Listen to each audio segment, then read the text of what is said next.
Yeah, right. Gonna let the list populate. Go let it populate.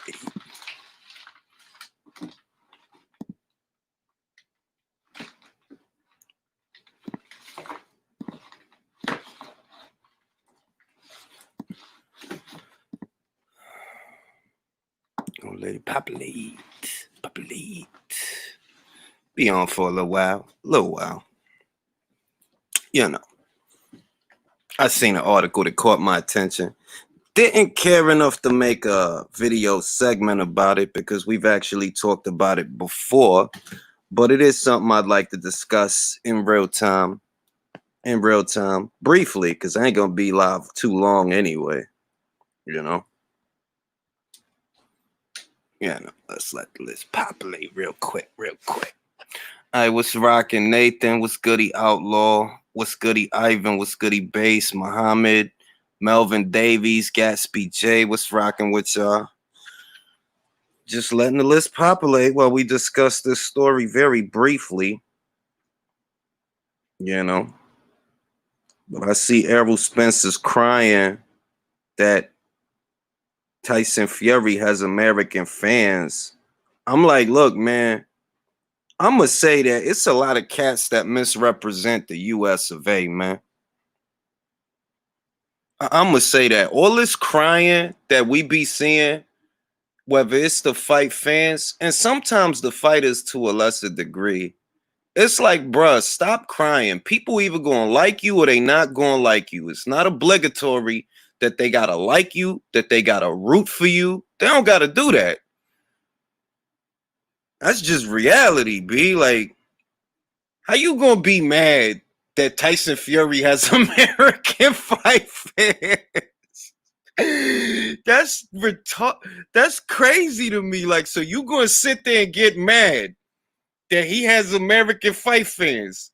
Bruh, how many fight fans does Muhammad Ali have all around the world? You don't complain about that. Should they not like Muhammad Ali or not revere him because he don't come from the same country as them? It's childish, the stuff that goes on, man. It's real childish. And I'm gonna say this, Outlaw Seeker. You can't say that they don't have loyalty. The problem, and it's not even a problem, because it really is not a problem in it at all. It's that America is very diverse. You got a lot of people that live over here that they come from other places. So it's gonna seem like, oh yeah, the Americans don't be rooting for their own, when Americans are comprised of a lot of things. You got Puerto Rican cats, Dominican cats, Mexican cats, Chinese, Japanese, Korean, Vietnamese. You got people from all around the world that live here, and they gonna root for whoever the hell they feel like rooting for. That's their prerogative. I don't even get stuck on that. Exactly, Sean. That's that exactly, Sean. I'm glad somebody else noticed it. Like, bruh, this ain't like one of them countries where everybody is more or less from the same spot, that they could trace their lineage to that particular country. America has always been a melting pot. You got people from all around the world over here. So of course you're gonna have people over here that maybe they Ukrainian, or maybe they Polish, or maybe they German. So they in some ways they really are rooting for their own. Yeah, but I'm gonna say this, Val. Keep your eyes peeled for Jared Anderson. That kid has a future, man. I really like that kid, and he's with Top Rank, so I know they're gonna bring him along right. You're not lying, though. You're not lying. But Jared Anderson, American heavyweight prospect. He's 20, 21 years old. That kid has promise, man. He's solid. He's solid, and he's only getting better. Yeah, you seen him too, right, Sean? He's getting better. He looks good. They just bring him along slow because he's young. You ain't got no need to rush that kid into nothing when he's only 21 and he's a prospect. Now, if he was a champion, all bets is off and all the training wheels, they come off. But he's a prospect and he's young, so they got plenty of time to groom him and bring him along right. All right, what's goody, Box Watch? But yeah, yo, like I seen Spence talking about, oh, he doesn't like that American fight fans was rooting for Tyson Fury. You can't cry about stuff like that, bro. Just be glad they watching the damn division, because for a long time Americans wasn't even watching heavyweight boxing. Just be glad that they even watching it.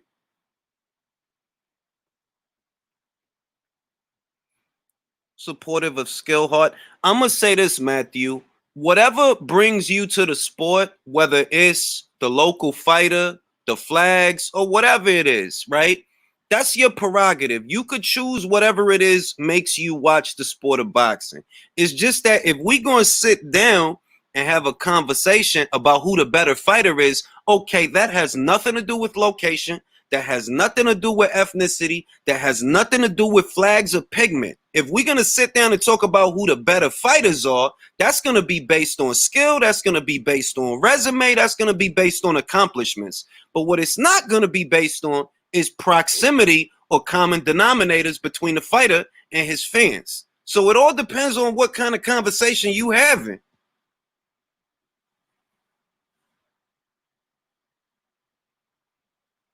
Yeah, like I seen that boxing scene article like, oh, he didn't like that people was rooting for Tyson Fury.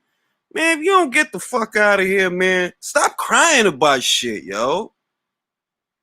You should be glad they even watching heavyweight boxing, because for a long time America wasn't even watching the heavyweight division.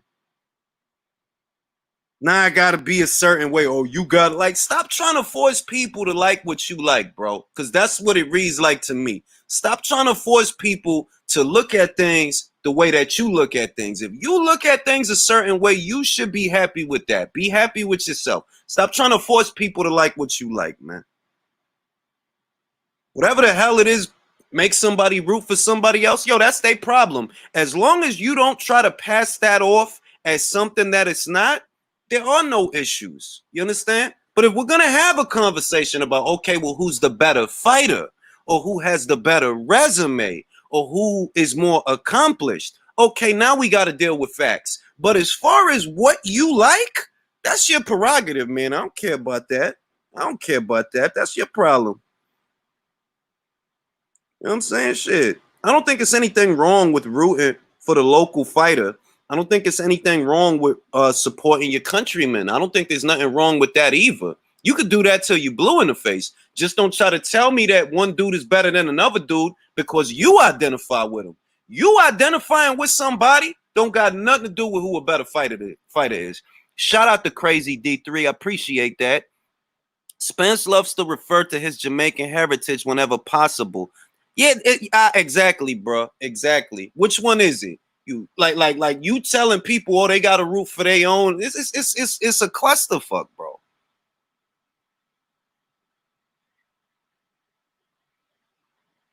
You know what I'm saying? Like, case in point, Pinhead says, I'm American and I like Fury. And there's nothing wrong with that, because maybe the Pinhead, what he's looking at is the boxing that, well, the reason that he likes Fury is because he's a good boxer. He has good feet, good hands, good ring IQ, moves very well for a guy who's 6'8". Maybe that's why Pinhead likes him. And that's Pinhead's prerogative. You know what I'm saying? Maybe he not watching it for the flags. Maybe he just like that this dude boxes better than Wilder. What, he supposed to feel bad about that? Get out of here.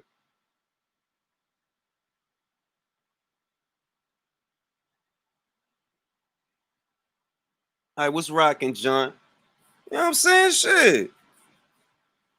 I didn't know you was from Canada, Sean.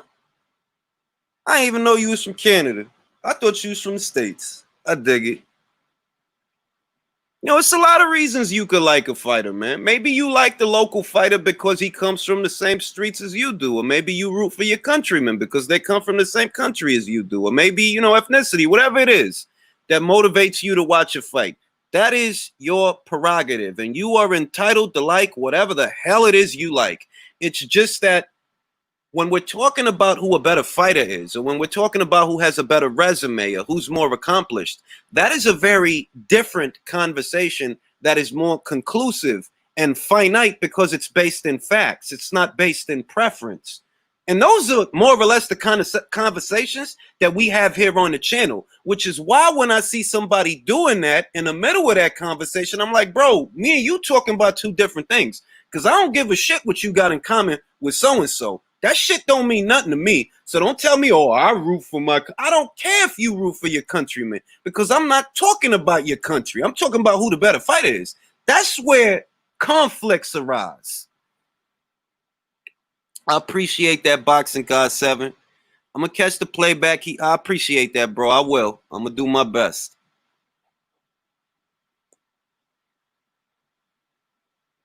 Yeah, it's like, yeah, because if we're talking about what boils down to preference, shout out to Carlos for this comment. He said it's all opinions. If you like somebody, you like somebody. Doesn't matter creed, color, or opinion. Hell, I root for whoever has better IQ. Yeah, like I root for whoever I will. I'm gonna put it like this. It's very rarely that I root. Emphasis on root. Because picking who wins a fight or trying to and rooting, that's not the same thing. If I'm trying to pick who wins a fight, I'm telling you that, okay, well, I think this is the fighter that's going to win the fight. It is simply about the fight. Whereas rooting is wanting a certain fighter to win. I very rarely root for a fighter to win. You understand? Like I'm rooting for Jessica McCaskill to upset the balance. That's an example of rooting. Why is it rooting? Because Cecilia Brækhus has every reason to win that fight, bro. She has every reason to win that fight. She's bigger. She's more proven, more skilled. She's undisputed, has been undisputed at welterweight for, I don't know, what, 6 years now, something like that. She got every reason to win that fight.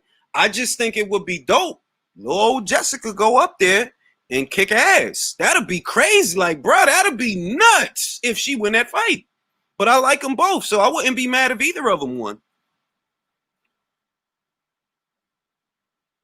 What are you looking forward to see in the future? Kosei Tanaka beating the brakes off of Kazuto Ioka, bro. That's what I'm looking forward to. Because I know Mark, he's going to cry in the shower the whole weekend of that fight. Him and Sean. When Kosei beats Kazuto's ass, Mark and Sean not going to be able to talk for 3 days, B. For 3 days. Look out for the uppercut, Sean. That's all I'm going to tell you. That's all I'm going to tell you. Watch for the uppercut. He's going to go to the body. Kazuto going to protect his body. He's going to get hit with an uppercut. Smack dab on the chin. You'll see. You'll see. You know what I'm saying? Yeah, man. People got to stop crying about dumb shit, man. Come on with the Tanaka Duck Martinez stuff, bro. He's about to fight Kazuto Ioka. Who's more accomplished, Kazuto Ioka or Martinez? If he's fighting a better guy than Martinez, a 4-division champion in Kazuto Ioka, what the hell are we sitting here talking about Martinez for?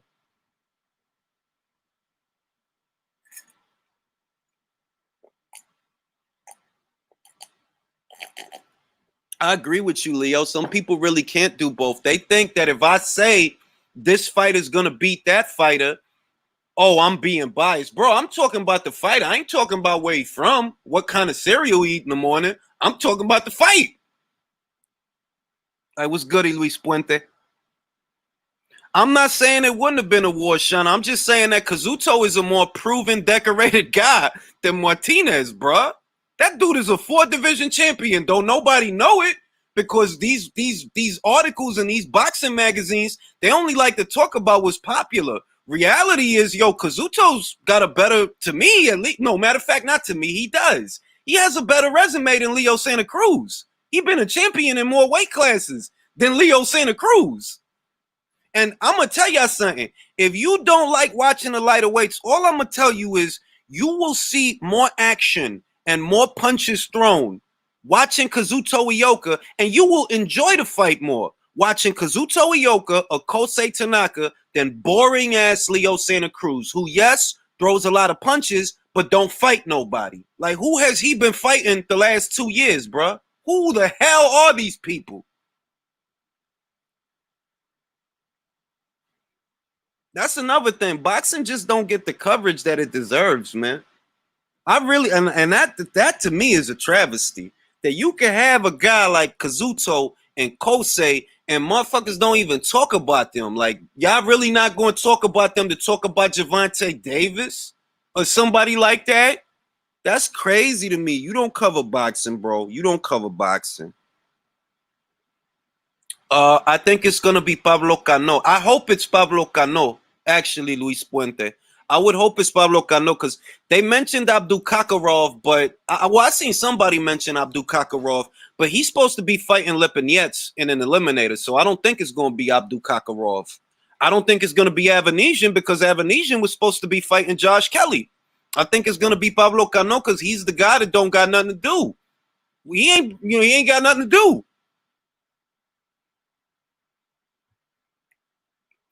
Yeah, man. Like I hate the treatment that the sport of boxing gets in terms of coverage, that it's all agenda driven, it's all agenda based, it's all a popularity contest. Like, bro, this is why the sport don't grow, because a lot of people really don't be trying to grow it. You just want to keep talking about the same old motherfuckers all the time. Motherfuckers supposed to sit here and talk about Wilder and his bullshit all the like, bro, I'm tired of that motherfucker. Like, I don't want to talk about that motherfucker all the time. That shit. You got good fucking fighters from over there in Japan. Real good fighters. You got good female fighters. Like, I don't give a fuck if motherfuckers don't watch women's boxing because I do, and this is my motherfucking channel. So I'm gonna promote it. You got some real good fucking fun. They not just good, they skilled, yeah, and all of that, but they fun to watch. And they don't get no coverage. I'm like, but you want to sit here and talk about this bullshit with a Davis or some man? Get the fuck out of here, man. I ain't gonna fuck out of here.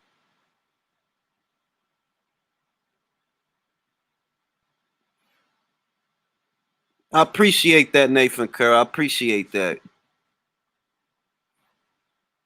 Yeah, man, because it's like I'm not just trying to sell it to you like on some like social justice warrior type. I'm telling you that these are genuinely entertaining fighters to watch that are fighting other good fighters. That the brawls sometimes they be having way better fights than a guy. I'm telling you, I say it all the time. I could think of 20 fucking fights I seen that was girls that was better than Easter versus Bartholomew, that was better than Lara versus Gachet and that type of shit, man. Man, listen, it's what like yo, for like John. Here's a fight I recommend that you watch. That it's a great tear up. It's a great tear up. Hamadouche versus Obanov. That was a great fight. That was a great fight. They was going at it. Areli Musinho from Mexico. That chick is mad fun to watch. I'd rather watch her fight 10 times a week than watch Lara fight once. Because she going to bring it. She ain't coming for the chess match. She is coming to mess you up or she going to get messed up.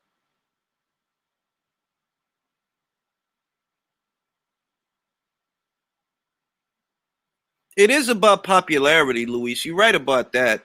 It's about selling tickets. It's about TV ratings, but that's why the sport don't grow because you only putting it. If you think about how it break down, they put in the burden on a select few fighters to carry the sport. When if you pushed more fighters, you would have more guys carrying the sport and it would grow. But you putting it on the same fucking few fighters, bro. And boxing been like that. Well, what happened was Michaela actually contracted the virus months ago. So it was a positive based on that she contracted it months ago, but she never got sick. So when they tested her again, it was like, yeah, you got antibodies and all of that, but you can't infect nobody and you not sick. So in all likelihood, she probably gonna have that fight with Helen Joseph next month. I hope it's Helen Joseph because that's a good ass fight. That's low key a good ass fight. Helen Joseph don't play games, bro. Watch her fight Delphine Passoon. Helen Joseph don't play games out here. She ain't trying to play no games. You gonna have to beat her. You gonna have to really earn that victory, cause she don't play them games, man. She not playing.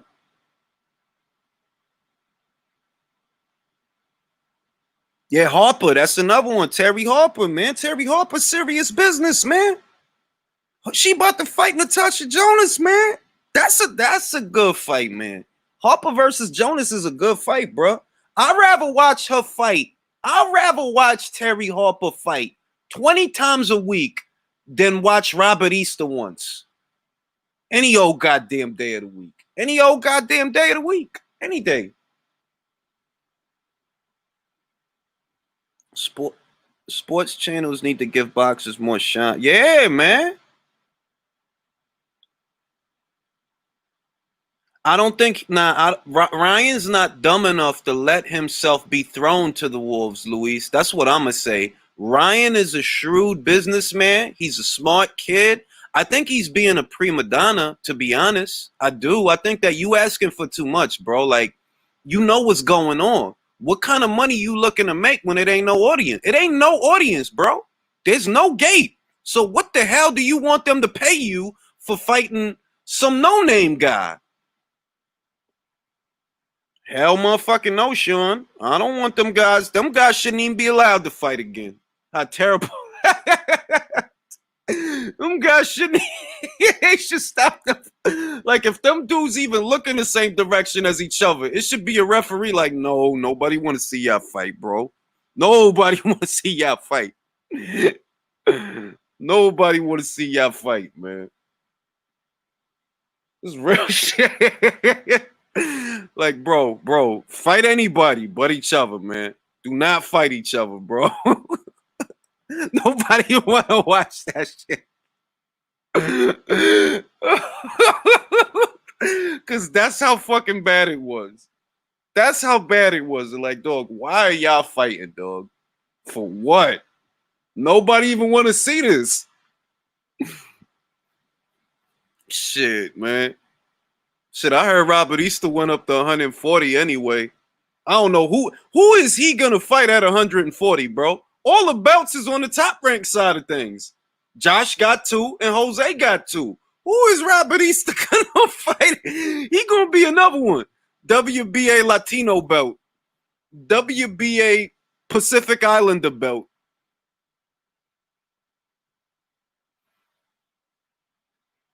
They are, though. You're not lying, Virtuo. So I do agree with you. On a platform as big as ESPN, you should be seeing boxing advertised regularly, even when there's not boxing matches on. But they don't use that as a part of their selling point, and it's stupid because boxing is more diverse now than it ever was before. When I was young, boxing was not that diverse, bro. It really wasn't. Now, you legit got fighters from all around the world that you could sell to people from all around the world. But y'all just gonna focus on a few guys that sell tickets. So it's like, bro, you putting it all on a couple of guys. That's why the damn sport don't grow. Because you're not letting other people know, yo, it's Ukrainians and Russians and Germans, and it's cats from Ghana and Liberia and Namibia, and it's people from all around the world. And what you doing? You just keep selling the same damn 3 guys. It's like, well, of course the sport ain't gonna grow when you do that. You putting all your eggs in one basket.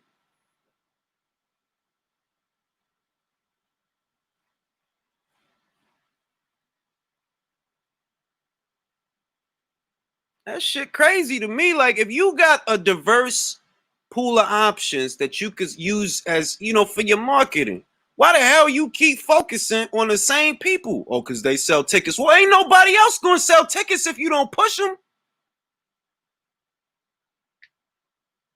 Like, oh, because Canelo sell tickets, because Fury sell tickets. Well, yeah, but if you put it all on them, you're not pushing everybody else. You got to push the other guys too.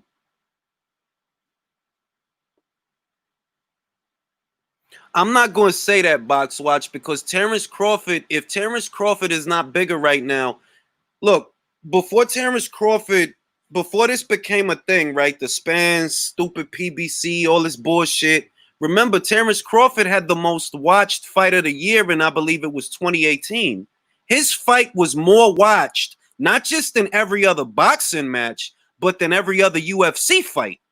He had the most watched fight in combat sports. But if things started slowing down, it's because he can't get the fights. It's not because Top Rank's not pushing him. It's because the dude can't get the fights. When he went to 147, everybody was high. They're like, oh, shit. He up there with the Keith Thurmans and the Errol Spencers. And that shit turned into a dead-ass conversation. They're like, oh, well, he not going to be able to get the fights. So we gotta watch Amir Khan? Yeah. Nah, I don't. I really don't. I really hope that it don't end up being that way. But that dude is a professional, man. Like I told y'all, when that dude don't even have a fight signed, he be going to help Jamel Herring, Shakur Stevenson, the people in his camp. He still be training like he got a fight even when he don't have a fight. That dude is a professional, bro. Like that dude ain't no slouch, man. That's why you think I say he an American hero? Cause he doing it the best. He doing it the best. Like, bro, I ain't gonna catch me on a humble out here, man. You're not gonna catch me slipping out here. I ain't gonna get fat and get caught out there, bro. I'm gonna be out here sharp as shit, cutting everybody. Hey, what's good, he hustle? The reason Spence does better pay-per-view numbers is because he has the opponents, bro. You go like put it this way, Box Watch. You gonna do them kind of numbers when you got a Mexican American fighter on the card. That's just reality. This is America. One of the driving forces of the pay-per-view market in America is the Mexican American boxing fan. And who was his debut on pay-per-view? Mikey fucking Garcia. You think that's a coincidence? Why you think the Porter fight didn't do what the Garcia fight did? Don't look at Mike Kopinger's numbers because them fucking numbers is not real. Spence versus Porter did not do no motherfucking 300. No, it didn't do that. If you look at the numbers, there was an article posted with Bill Wenger, an executive at Fox, one of the executives. He's basically the liaison between Fox and the PBC. The numbers they put in that article was 288,000, bro. That shit didn't do no 350 nothing. That's what I'm saying, Luis Puente. Give him Sean Porter. Give him Mikey Garcia. You can't put him on there with fucking Amir Khan and think that shit is going to do buku dollars. Of course it's not going to do buku dollars. Nobody want to see that fight. Motherfuckers not dumb. Like motherfuckers didn't want Crawford to go to 147 for Khan. So you can't, in other words, you can't put them pay-per-view numbers on him. When people don't want to fight him, what is he supposed to do? I don't want to hear that bullshit about sides of the street. That's bullshit. Boxing ain't never been that way. Promoters have always worked with each other. It's only these motherfuckers that's on that bullshit. That shit is some new dumb shit. It never used to be that way.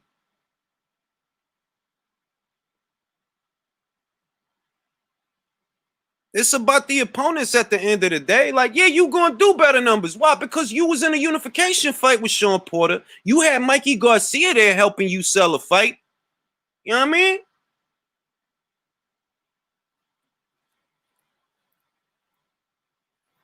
I'll take Kell Brook, Mr. Anderson. It's decent. As long as Kell Brook can make the weight, which we don't know if he can, to be completely honest. But it's decent. I'll take it. And the reason I take it is why? Who in a hurry to fight him on the PBC side of things? Who?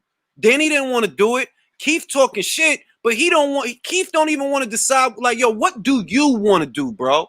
You talk first, you talking about, oh, I'll fight Crawford, I'll fight Porter, I'll fight Spence, I want to Pacquiao. Man, you not trying to do nothing, bro. If you was really trying to do something, you'd have been like, yo, give me Crawford. I'll beat his ass. Give me Crawford. You don't want to do nothing, bro. You letting somebody else make that decision for you. You don't want to do shit.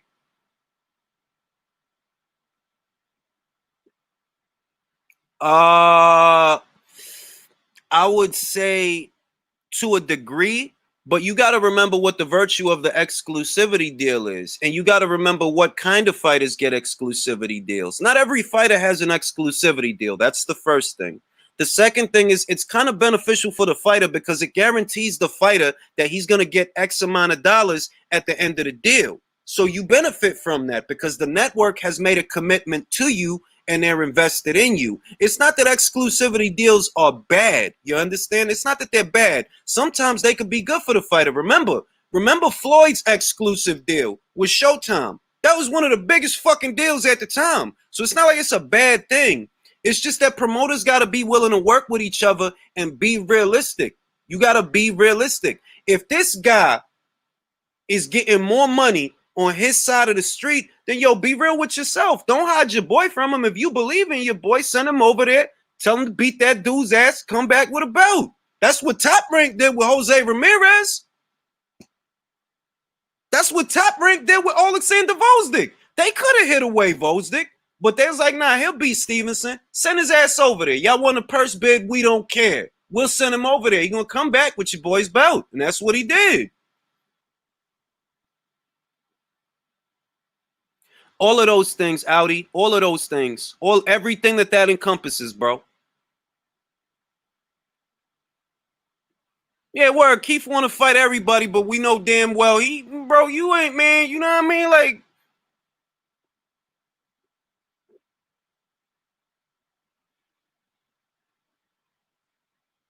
I like Warrington versus Shakur, but look, it's nobody to blame in that situation. Shakur got too big for featherweight. That's all it is. That's all it is. Shakur got too big for featherweight, and he can't sit there waiting for the fight to come around because I don't think he can make that weight. And I'm not mad at him. He was never going to stay at featherweight that long. He was never going to stay at featherweight that long. That's why I ain't mad at him. If you want to go to 130 because he can make that weight healthy, go up there, man. Don't kill yourself making that fucking weight. Kill yourself doing that. I think that's why Alberto Machado got his ass beat 2 times, because I think he couldn't make 130 healthy anymore. Cancio beat the shit out of him 2 times. I'm going to let my guy Beats on here. Shout out to Boxing Beats and Rhymes. If you ain't subscribed to his fucking channel, man, you don't know what you missing, dog. It's one of the best goddamn channels on YouTube. Goddamn channels on YouTube. Goddamn it.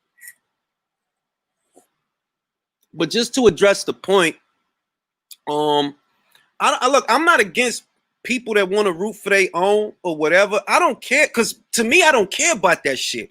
It's just that I know that I don't watch the sport that way. That's what I'm saying. So if we gonna sit down and talk some boxing, it don't got nothing to do with locations and proximity, and I got to root for so-and-so because he from the block. I don't give a shit about that, because if I can't put my money on you, then I don't need to be talking about you. Hey, what's rocking, Beats? Yo, what's up, bro? What's popping?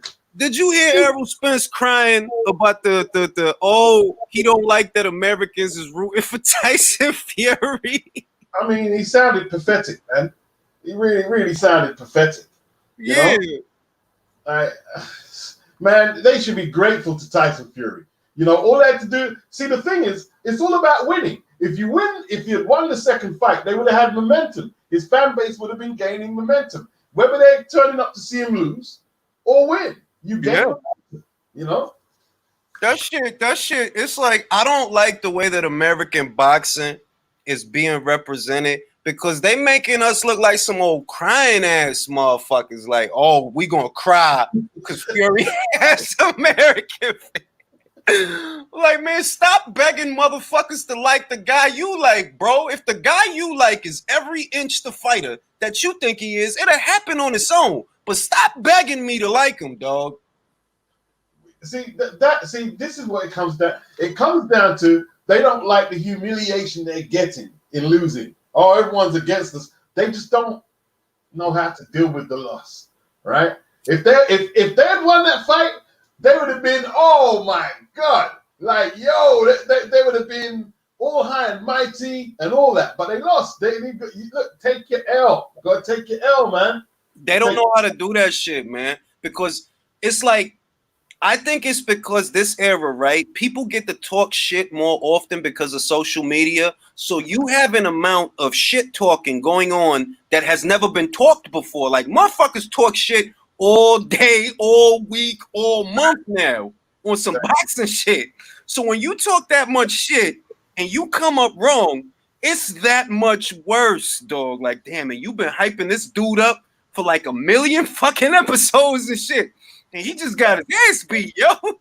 See, look, man. Let me just make a little monologue here, right? What he's not taking into consideration, right? That was Wilder's biggest gate, the last fight. That was the most pay-per-views he did, right? Mm-hmm. And the whole point is, like, Floyd didn't go into all his fights with, oh, they all love me. No, Floyd was running the gauntlet. a whole load of times, but you managed to not get caught and get beat. Ali did the same. Jack Johnson did the same. Exactly. You know what I mean? I wouldn't even, and that's the shit. I'm thinking like, think about Jack Johnson, right? Think about the era of boxing that he was in. Think about what those times was like, right? And the fact that he was willing to fight, he was willing to go in there and throw them punches. And you think about how it is now, it's like, and motherfuckers is really sitting here complaining about this shit? Bro, imagine what it was like to be Jack Johnson or Jackie Robinson or somebody like that back in the day. That's a whole different kettle of fish, bro. Stop complaining. This guy can't complain. This guy's had the opportunity to take 120 million, undisputed, 100,000 at Wembley. He's had all these opportunities. I want to hear nothing about racial discrimination. Yeah. I'm talking with Deontay Wilder. I don't want to hear shit. Fucking, that's exactly what the fuck. I'm like, yo, dog. They offered this man. If you think that Anthony Joshua cannot take a punch, and you think that this man has a chandelier on his jaw, why didn't you take $120 million to knock his ass? Don't hit me with the bull. Oh, I want the fight to be big. Man, get the fuck out of here, man. Fuck out of here, dog. Bro, I know you got a guest and he's probably bursting, but listen, I'm out to look, right? Here's the facts, Errol Spence, right? Wilder was one fight away from being undisputed. Tyson still had coke residue in his nose and was going nowhere, bro. You know what I mean? That's true, though. It's true, right? And you let him in the game, and now he's the dude. And listen, America, like the predominant race in there is white. So don't complain when he's going to get a lot of support over there. What are you complaining about? The other shit is that it's a perfect storm. Look, motherfuckers could sit there and lie on their channel, right? And act like, yeah, Tyson Fury was nice. That's why Wilder fought him. No, he wasn't. Y'all seen how that man looked not but a couple of months before. That man was fat as shit. Nobody thought he was going to come back, and that's why y'all picked him. So when it all backfires, it's going to be people laughing at you like, damn, dog, you really thought you was going to smoke him, and look what happened to you, dog. Bro, they watched that Pianetta fight, and he didn't even shake Pianetta with any shots at all. Right, the second comeback fight, he didn't even he didn't put a serious wobbling on that guy. I don't think they saw all that and they said, "Yo, let's get him." Word, yeah. I'm like, yo, the only reason they picked Fury is because they seen not but a few months ago, yo, look, this dude having exhibition matches. The Safari fight wasn't even a fucking fight, dog. That, bro, I seen sparring sessions that was harder than that shit. 100%. 100%. When you get exposed. What's good, Hustle? What's going on, man? I said that in my lifetime, I've learned the truth hurts when you get exposed. That's real shit. You better off telling the truth than just getting exposed. That's real shit. That's real shit. I said this 1,000 times, right? If a motherfucker tell me, right, all right, I like this fighter because he's from my block, I can't argue with what you like. That's your life. Like, you do what you want. But if we're going to sit down and talk about, all right, well, who got the better resume, or who's a better fighter, or who's fought a better quality of competition, those are finite discussions, bro, that are based on real factors, not preference. Yeah. If I tell you Povetkin has a better resume than Ortiz, for example, I could quantify that. I could quantify that based on who fought more top 10 fighters. That shit ain't no motherfucking. 100%. That shit ain't no motherfucking opinion. See, Errol Spence is in a dream world. His biggest fight, like in terms of gait and whatever, is Mikey Garcia. Yep. Is that right? Mm-hmm. That he couldn't have done that without Mikey's Mexican heritage and connections. You couldn't have done all that there. That's right. And everybody knows that. That look, at the end of the day, right now, for the last couple of years, the ones that have been carrying the pay-per-view market has been the Mexican American fans. They buy the most pay-per-views. They bought fucking Chavez versus Canelo. I ain't buy that dumb shit. I knew that was gonna be trash. When he fought Kell Brook, that was 40,000 that turned up in Sheffield, right? And most of them were British fans rooting for Kell Brook. Of course. And it's like, yo, a lot of shit that we end up arguing about, right, on the internet is shit that you would not argue about in real life. Like, bro, I'm not gonna sit here and argue with somebody over whose fans was those and shit. Like, really, dog? Those were Spence fans in Sheffield, right? That's who that. Yeah, exactly. Oh, fucking. Yeah, we know 40,000 PVC fans didn't fly over there. We know that. That's why you think I'd be asking. Look, why you think I'd be asking? Let's say that Wilder would have took the 15 mil and went to England to fight Anthony Joshua. You think these YouTube motherfuckers would have got the passport out the? No, you wouldn't have done that. So we know where the money's at. We know where the money's at because you won't go, bro. Matter of fact, when Wilder fought Brazil, and I've said it a million times, I'm gonna say it 1,000,001 times. The Barclays seats about 19,000. At Wilder's peak, right, when he's as more popular than he's ever been, he still didn't sell that shit out. He still didn't sell it out. 13,000 in attendance. We know you didn't sell 13,000 either because you usually comp about 2,000 of those tickets. So 13,000 in attendance at a venue that seats 19,000, and this is you more popular now than you ever was, and you still can't sell out. So get the fuck out of here with the money shit. Damn, how you get your ass beat? You even more popular. Damn. You gotta be thanking Tyson Fury. I mean, look at Andre Ward. Andre Ward never had no great support out there. His biggest purse was when Rock Nation overpaid him for the second Kovalev fight. Exactly. Huh? Exactly. Like, and that's the shit. That's the shit that I be talking about. That like, all right. When Andre Ward was active, right? It was a lot of people saying that, oh, he don't have American support. What do you define as support? Because talking about him on fucking YouTube, that's not really support. Neither is talking about him on Facebook and Instagram.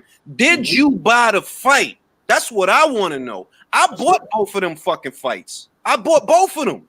But a lot of motherfuckers apparently didn't because what did it do? 100 and something the first time, 160 the second time. I'm like, you're not supporting shit.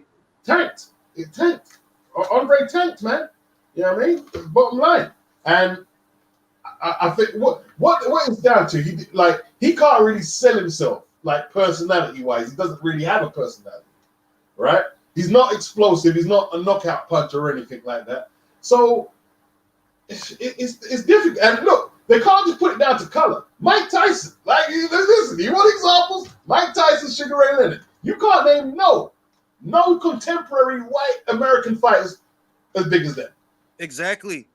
Like Mike Tyson is not just a boxer. That dude is a cultural icon, bro. Yes. He's an icon. Yes. And he sold at a more polarizing time in the American climate than it is now. Like, remember, motherfuckers used to say a lot of shit that they don't get away with saying when Mike was fighting. Yep. You damn right.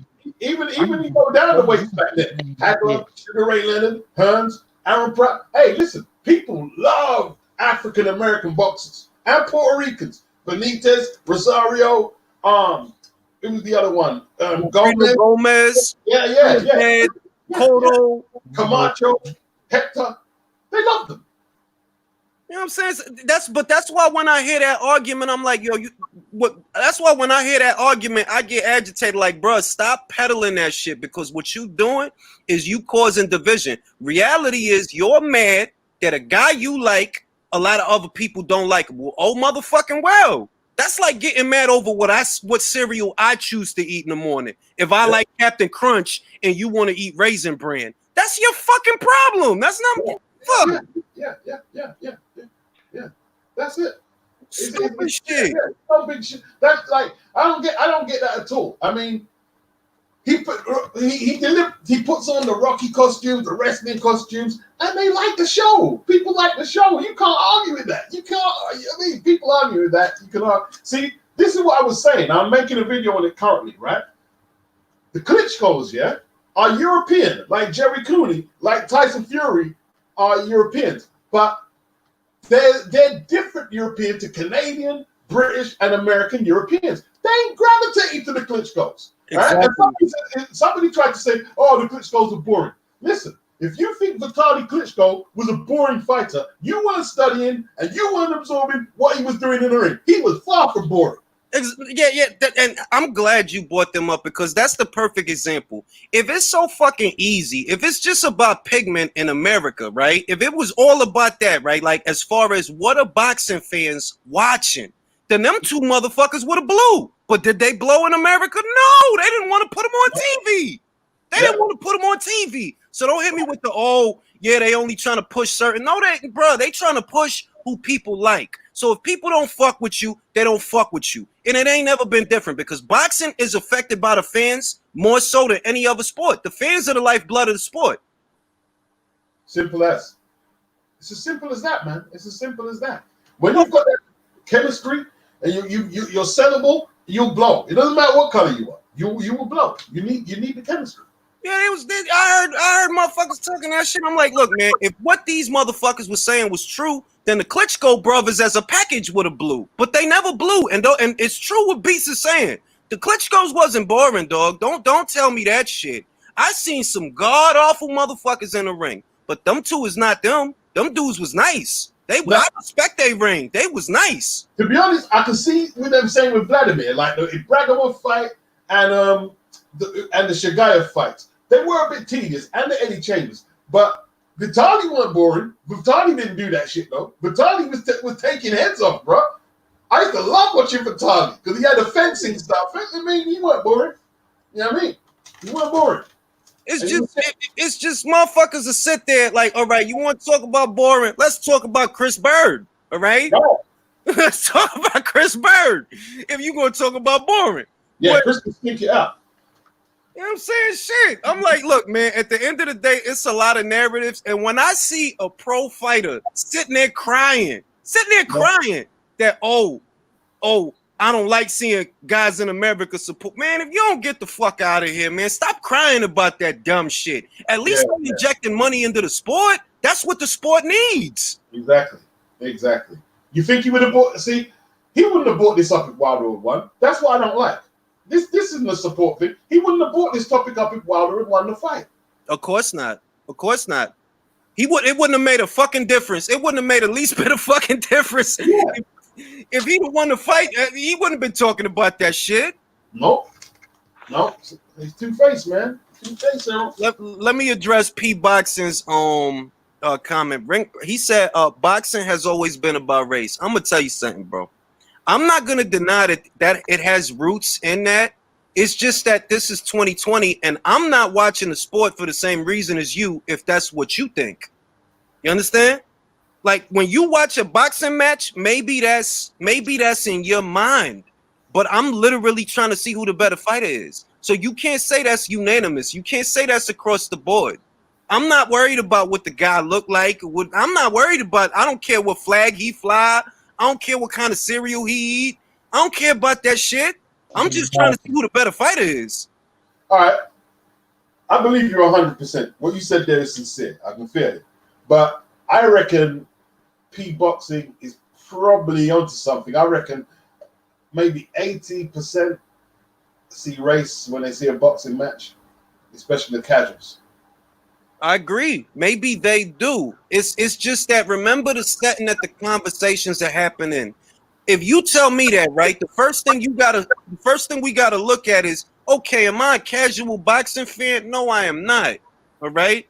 We already know what kind of conversations we have on here on a regular basis. So if you telling me, boxing is about race, no, for you it's about race. Yeah. It's not about race for me. It's about race for you and other individuals like you. So you need to have that conversation with those individuals. Don't tell me about why they watching it, because I'm not watching it for the same reason they is. The motherfucker could be from my block. He could live next door to me. If that motherfucker sucks, that's what I'm there. That motherfucker sucks. Yeah, simple as that. It's as simple as that, you know. You got to be able to fight, man. You got to be able to fight. When motherfucking Ryan Martin went over there to Glasgow, I think it was, at the Hydro Arena to fight Josh Taylor, I said he's gonna get his ass beat. That's what's gonna happen. I don't care if he's from America, he's gonna get his ass beat. Josh is a bad motherfucker. See, see what you said there? There's a difference between analyzing what's going to happen or rooting for what you want to happen, though. Yeah. But most of the time, it's easy for me to sit here and just root for like that's not fun to me. What's fun is not knowing what's gonna happen and trying to guess. That's fun. Well, to be honest, the casual boxing fan he's gonna go with the person that looks more like him. Yeah. Yeah, you know what I'm saying? That's most. I know a lot of people like that, but like my grandfather always said, he liked a lot of motherfuckers, white, black, Puerto Rican, Dominican fighters. He said, hey, if you a bad motherfucker, you a bad motherfucker. If you sorry, you just sorry as hell. It's like I went live, Kovalev Ward. I went live, and I saw what happened in the ring, and I didn't like Kovalev. I thought Kovalev was race. I wanted Ward to beat his ass, but I'm totaling up my scorecard, and I'm talking to the audience. Yo, Kovalev won. I didn't want to say it, but yo, he won the fight. He won the fight. He didn't get the decision, but I thought Kovalev won. He won the fight. I'm gonna say I gotta respond to P. P said maybe not you, but the majority do. I'm not see this is you gotta see P is younger than I am. I already know that P is younger than I am. What you gotta realize as you get older, I'm not worried about the next motherfucker. That comes to with everything. Even in the realm of like say competition, for example, I'm not worrying about the next motherfucker. I'm putting my head down and doing the work. That's me with whatever I'm doing. So if other motherfuckers are having those kinds of conversations, that shit don't got nothing to do with me. I am not affected by their shit. I just told you, I don't see the sport that way. For a lot of reasons. I don't look, and I've never looked at it that way. My favorite fighter when I was a child was Mike Tyson. But at the same time, one of my other favorite fighters was Julio Cesar Chavez. Am I Mexican? No. Am I black? No. But those was my favorite fighters when I was a little boy. So I never had that distinction at all. Well, I got to root for the Spanish motherfucker because I don't care about that shit. I'm not looking for a fucking role model. I just like watching motherfuckers fight and skilled motherfuckers. I like watching skilled motherfuckers fight. That's it. I ain't worried. Oh, he got to look like me. He got to be from my block. That's some little kid shit to me. Like, what you looking for? Father figure? Fuck out of here. Exactly. Grow that sack, bro. It's like I've lost subscribers noticeably. To this last 2 days, I lost subs because of that last video I did. I lost some subs, and the other time was when I broke down Mayweather and Pacquiao. So, okay, I'm a bit of a Mayweather fan, but I'm only a Mayweather fan because I know how good the fucker is. Yep. Right? Yep. So I broke it down. I said, listen, the people are talking about Manny Pacquiao's speed. I said, his speed is going to be inconsequential. When you're facing one of the best counter punches, his speed is going to be inconsequential. And, oh, you're racist, man. You're not even breaking it down objectively. I'm on something. And I'm watching the sub count go down the motherfucker. Yeah, I'm like, look, motherfuckers, like, it's the motherfuckers. I'm going to tell you something. It's the motherfuckers that are emotionally. I'm not emotionally invested in a lot of these fighters, to be honest. Like, I'm not. That's you know what I'm saying. And I don't got nothing against them. God bless them and their families. I hope they get to make a lot of money. I hope they get to retire with a lot of money. That's my hope for all of them. But I'm not invested in them. You feel me? If when AJ lost, for example, right? Yeah, I like AJ as a fighter, but bro, he lost, not me. Yeah. I ain't get my ass beat. Right. He lost, not me. Like, I was sad to see him go down like that. I ain't gonna lie. Like, yeah, he's a good fighter and he's a good ambassador for the sport. No doubt about it. But this is boxing, bro. If Muhammad Ali lost a couple of fights, you better believe these motherfuckers is gonna lose a couple of fights. That's exactly. how it go. See, the thing is, man, I'll be rooting for AJ if he fights Fury, but if Fury puts on a clinic, he puts on a clinic. I just give him the that because you listen, you can't win them all, man. You can't win them all. I lived in a tough area in London. I lost a couple on the road, but I won a few too. Yeah. No big deal. Motherfuckers, see, this the shit. I really believe that boxing talk is not for everybody, feel me? And I really believe this. Casual boxing fans should not even be allowed to talk to like your regular hardcore. But why? Because the shit they say breeds so much stupidity, bro. I don't care where the boxer's from. I don't care what he look like. I don't care what flag he fly. I only care about how he fight. That's it. Like here's an example, right? When that shit with Mayweather's daughter happened, that she stabbed the girl, I ain't talk about that dumb shit. What? Because that don't got nothing to do with boxing. Is she a boxer? You know what I'm saying? Exactly. I ain't gonna talk about that stupid shit. But you had channels, a lot of channels was making videos about, and I don't knock them. You understand? It's like, yo, get your money. I'm not mad at you at all. Get your money. Get it how you live. Whatever. I'm not mad at you. I'm just saying that it's a lot of shit in boxing that I don't care about. Like, bro, I don't care about what Mayweather daughter did. The fuck that got to do with me? Yeah, I didn't make a video about that. Or when his the mother of his child of a couple of years. I didn't make videos. I did, but I said, man, no, I don't want to talk about this shit. Yeah, like I mentioned it. When Roger died, right? I mentioned what happened with his baby moms in passing only because things was happening so close together. So I mentioned it, but it's like, bro, it's certain shit that I'm like, man, I'm not into that shit, bro. Like, I'm here to talk about the boxing. So all that extra shit, like, oh, just because you related to a boxer. Well, should I do a fucking video about fucking Miguel Burchelt's aunt and what she cooks for Thanksgiving and shit? Like, no, that's fucking stupid, right? All right, so what the fuck I look like talking about all this dumb shit? It's like Eddie Setback, like he hates Tyson Fury. He hates Eddie Setback. I know because Teofimo Lopez's dad and Robert Garcia, they were in the same gym. I think it was his dad. And they both thought AJ would win. But they were breaking down the fight and the things and like what they thought. So this was genuine observations. But Setback was like, oh, yeah, Dylan was smoking and shit. I said, dude, he's Tyson Fury goes in a huge favorite against it. Yeah, but yeah, look. I'm gonna say this, right? As far as Fury being the favorite over AJ, bro, boxing fans is revolving doors. You see what I'm saying? After the Valine fight, oh man, Fury he got cut. Wilder gonna open up the cut. He gonna get fucked up. All this shit. Afterwards, oh, now Fury's the favorite to beat AJ. It's hot and cold, bro. I don't go off of what the bookies. I don't go off of how the bookies got it, man. The bookies been wrong 1,000 times, and motherfuckers don't pay attention. How the bookies had Williams versus Hurd? How the bookies had Ruiz versus? How did the bookies have Ruiz versus Joshua? The night before the fight, I said, yo, that fat motherfucker is dangerous. Don't let him get close to you. Fight him at range. Don't punch with him because he's dangerous. The biggest one of the biggest shockers for me was when J-Rock beat fucking Hurd. Like I was like, what the fuck? I thought J-Rock was gonna get smoked. Like, I don't think I've got a fight so wrong before, man. Nah, I ain't gonna lie. Groves versus Eubank, bruh. I think my blood pressure was 180 over 110 watching that fucking fight. Like, bruh, like I didn't think Eubank was going.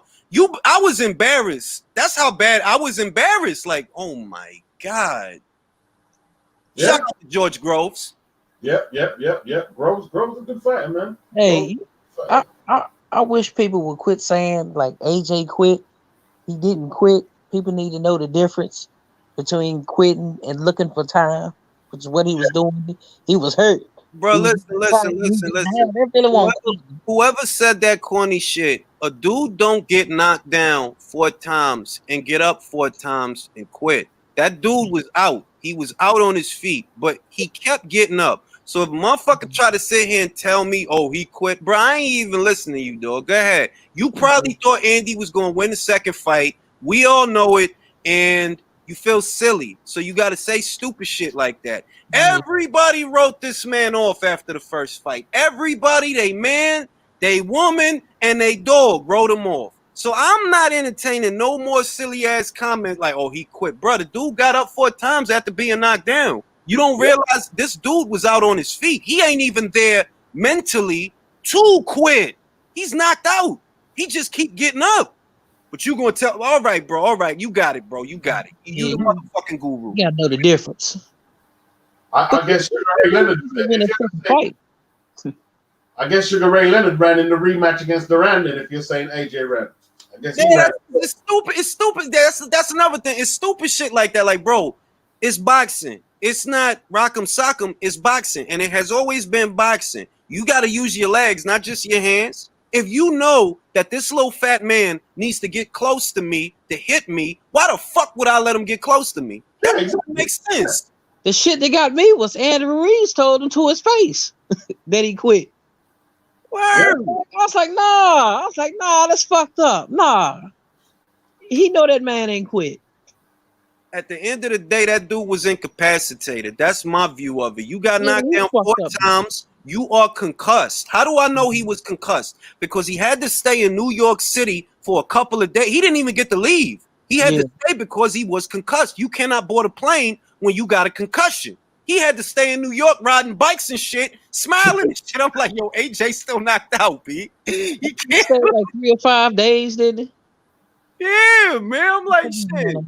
He got beat up that day, man. It is what it is. He got beat up. He got beat up. Real shit. Like, oh, AJ ran. AJ, like, no, motherfucker, right? If you know that this is what this guy wants, you have to do the opposite of that. You don't give him what he wants. You deprive him of what he wants. So if the little fat man got to get close to me to hit me, what big idiot would I be to let him get close to me? See, the thing is, man, way before all this, I had a debate with BK Warriors. He doesn't post up too much. And he was saying the worst thing a boxer could do is Brooklyn shit is quit. He's talking about Roberto Duran. I said, yeah, he quit on one night. But if you look at the overall career, you know what I mean? Like, he got stretched out by Tommy Hearns. He didn't quit in that. He extended Hagler, put the first L on Ray Leonard's record, you know, and done a lot of great stuff. So to me, him quitting once, that doesn't sum up the man or the boxer, in my opinion. That don't sum up his career. Well, for me neither, because look at before I get into whether or not a guy quit, right? I'm gonna look at who's levying the criticism. Like, oh, because you wouldn't have quit under those circumstances, right? Because you're so fucking great, right? Get the fuck out of here, man. Like, yeah, motherfuckers quit. And I would understand if among boxers, it's like, okay, it's frowned upon. That's one thing. The boxers know what it feel like. The boxers know what goes into it. But if you sitting at home eating a ham fucking sandwich, he quit. He ain't all right, bro. Cause you could take a better beating than he can, right? Because you're so fucking great. Like, the fuck out of here, man. Exactly. But I mean, Roy Jones said he didn't quit. You know what I mean? I remember Roy Jones said a few people said he just got beaten. He was out of it. That's how I look at the shit. Like, look, sometimes, man, you get hit so fucking hard, you're not gonna have your faculties to even make the decision to go on or not go. Like, you not there. Then people are making stuff up. Oh, he spat out his gum shield. That's a sign of quitting. Hey, Diego Corrales did that against Castillo before he knocked him out. He spat his gum shield out and stalled for time, and then he came back and knocked the guy out. Yeah, that's the oldest trick in the book to stall for time. Yeah, but they don't know that shit. It's like you could fill a couple of fucking airplane hangars with shit that these guys don't know, man. Exactly. The shit is my whole thing is, look, man, watch boxing for whatever reason you like boxing, right? Watch it. I don't care why. Watch it because I want the sport to grow so everybody could get money and we could get more boxing if the sport grows. So watch boxing, but you got to be smart enough to distinguish what I'm talking about and what you're talking about. If you sitting there saying, oh, I support all Ohio fighters. Okay, do you think I live in Ohio? Do you think I give a fuck about Ohio? If that's your reason for watching boxing, don't fucking talk to me. Getting mad at me. Motherfuckers got mad at me when I said, oh, Pacquiao gonna beat the shit out of Bro. Why are you getting mad at me for? He beat the shit out of him, though, didn't he? Did, man. I mean, like, yeah. I told that time I lost them subs when I broke down the Mayweather fight. I said, man, I was saying, look, Manny could have beat Floyd at junior lightweight, welterweight, light welterweight. In a gym session, he just doesn't have the skill. Oh, I'm on subbing, man. This is biased, man. I'm gonna go into that channel. And yo, Saturday come. I should actually put some money because I knew what was gonna happen. I knew Floyd was gonna outplay him. I'm gonna say this. I did a video, right, about the Lomachenko-Haney shit, right? Motherfucker got mad at me because I'm speaking facts, bro. Lomachenko's people asked for that shit. Bob Arum is on camera telling Ed the night, I think that was either Ramirez Hooker or one of them cards they had together. That was either Lomachenko, Krolla, or Ramirez Hooker. One of them shits. Bob said they was gonna go for franchise for Lomachenko. He said that. Motherfucker gonna get mad at me because I'm like, yo, look, if Devin Haney is an email champion, that's Vasil Lomachenko fault. I'm not saying Devin would beat him, but these are the facts, bro. This is reality. So if you can't, I don't care if you like Vasil Lomachenko. If you like him, what the fuck do you think that mean to me? Nothing. Exactly. I think he did say that in a Ramirez fight. I was watching that. I think it was that fight. Bob let him know after that fight that Devin Haney was not going to get the fight Vasil Lomachenko. I'm not telling you, I think Devin will beat him. I don't think Devin, if that was the next fight, I don't think Devin will beat him. It had to be 2-3 fights down the line before I think Devin could really do something to this guy. But reality is, regardless of what I think, Bob already said all this shit on camera. So if you don't want me to talk about it because you so fucking in love with Loma, you got a problem, not me, because I'm talking about real shit. You just in your feelings. It was a dude named James Burrell. He was like, oh, this channel used to be good. It's a joke now. I'm unsubbing. I'm like, so fucking unsub then, bro. Go fucking unsub then, bro. You mad at me? Well, I recognize that name. He's fucking furious at me over that shit. Like, this channel's a joke. I'm gonna unsubscribe. I'm a joke because I'm talking about some real shit. Like, what you want me to do, lie? Like I've heard people like overplay Lomachenko. I think Lomachenko's good, but they've overinflated him a little. You know? I've always thought he's on borrowed time because that style he got ain't going to age well. I think he's fantastic right now. I think he's been fantastic so far. But that style, that's not going to age well. He might get caught soon as he slow down. Yeah. I mean, Luke Campbell was using that length and reach to time him very well, man. You know what I mean? And that's all the shit I hate about boxing. Luke Campbell's a solid fucking fighter. I said that shit all in the build-up, like, yo, that dude's solid, man. Tall, he goes to the body, southpaw, good straight punches. He gonna get Lomachenko a problem. Motherfuckers don't listen. Oh, Luke Campbell, I'm like, bro, he's a gold medalist. He ain't trash, bro. Like, I've seen this dude. He not trash. That's why I'm like, yo, boxing does not get the coverage it deserves because motherfuckers should know going into Lomachenko versus Campbell that Campbell is not trash. They should never have been so. Like, where was I having the debate? They were Luke Campbell is British level. I can't remember where it was, man. It was El Jefe. Was it El Jefe or something? Saying Might have been. Yeah. I said, nah, he's not British level. He's a cut above that. He's a cut above British level. Like motherfuckers will sit there and it's like it's so many silly conversations that happen with boxing now that I'm like, look, man, I can't keep wasting time on that shit.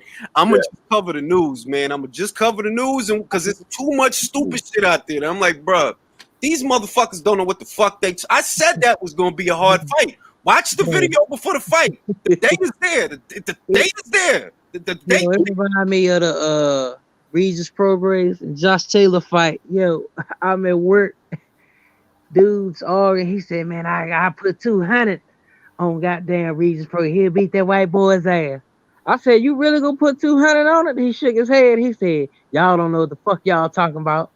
Yo, it was like, what was it? Yeah, it was Saturday. Yep. Monday when I got back to work, that motherfucker wouldn't even look me in the face. Yeah. I'm trying to tell your ass, Josh Taylor, badass white boy, man. He probably did no research in Josh Taylor and just let his heart rule his head. Yeah, he's quite well. Yeah, and that's because of how he, that individual, watch, like, yo, you not looking at boxing. You just looking at like who got melanin and who don't. That's all you see. Like, you're not really looking at like, yo, Josh is a bad motherfucker. Even now, I don't know who's gonna win that Ramirez. I don't know, dog. Like, I legit don't know. That's a hard one. You know what? The one for me was when Nassim Muhammad fought Barrera, and a lot of my workmates down the road where I was working at the time, they thought Nassim was the shit, and he was a good fighter. I said, yo, he's good. But you don't know this guy. You got the casuals. You don't know this Barrera guy. You don't know a clue. Oh, he's going to knock him out. He's going to knock him out. I said, bro, he's not going to knock him out. He's not going to knock him out, man.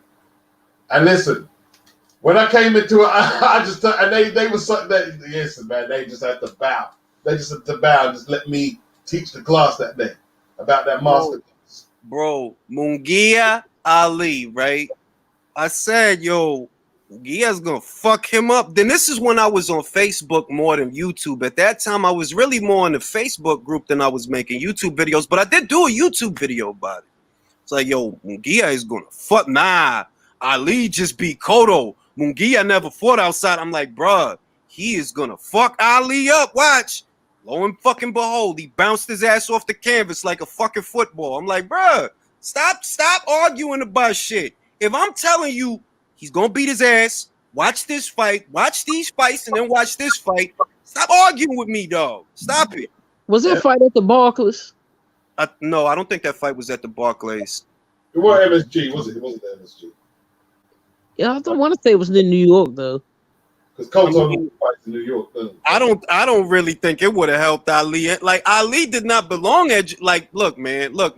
You got knocked out by Jesse fucking Vargas, bro. And God bless Jesse Vargas. But he is not a puncher. So if you can't handle his punch at 47, you don't belong at 54, bro. You don't. Yeah. Hey, that was scary, man, the way Mungia handled Ali. This guy's scary. He was like his dad against son, man. Like, he getting a beat.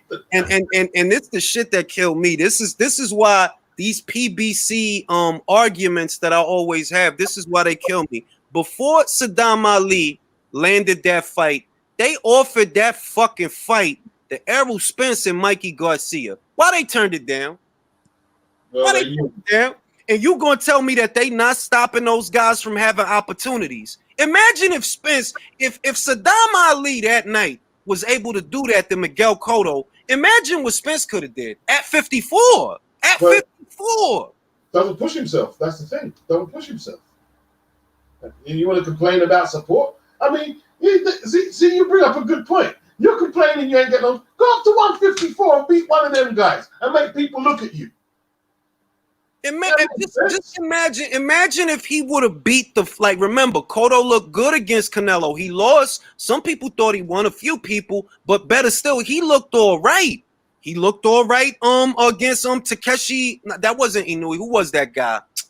Who was that fucking Japanese guy that he fought, man? Kamagai. He fought Kamagai. Yeah, Kamagai. Yeah. What fucking Kamagai? That was a nice little tear up, nice little fight.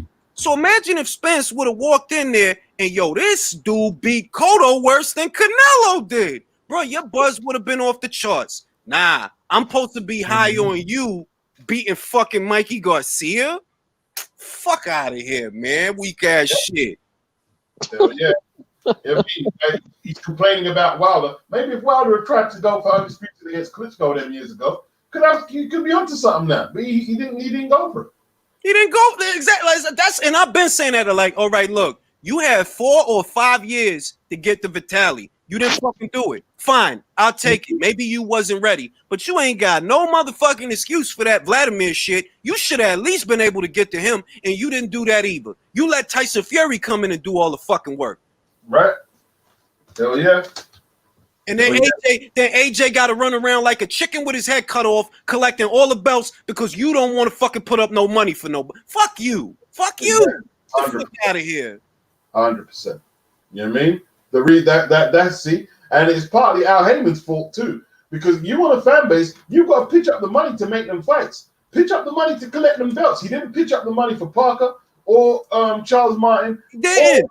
He didn't do anything. Yeah, Charles Martin was a fucking PBC fighter. He was a PBC fighter. Exactly. PBC fighter. Shit, I'll never understand with Charles Martin. I was like, he was right there. See, at that time, if they had made that fight, Charles Martin versus Wilder, that would have been the biggest fight in the heavyweight division. AJ would have had who could he have fought? Klitschko was retired. Tyson was doing what he was doing. There was no one else. They had the game right there for the taking. It's like, look, what's Charles Martin? A southpaw. What's Wilder's money punch? The straight right hand. It was made in fucking heaven, bro. Made in heaven.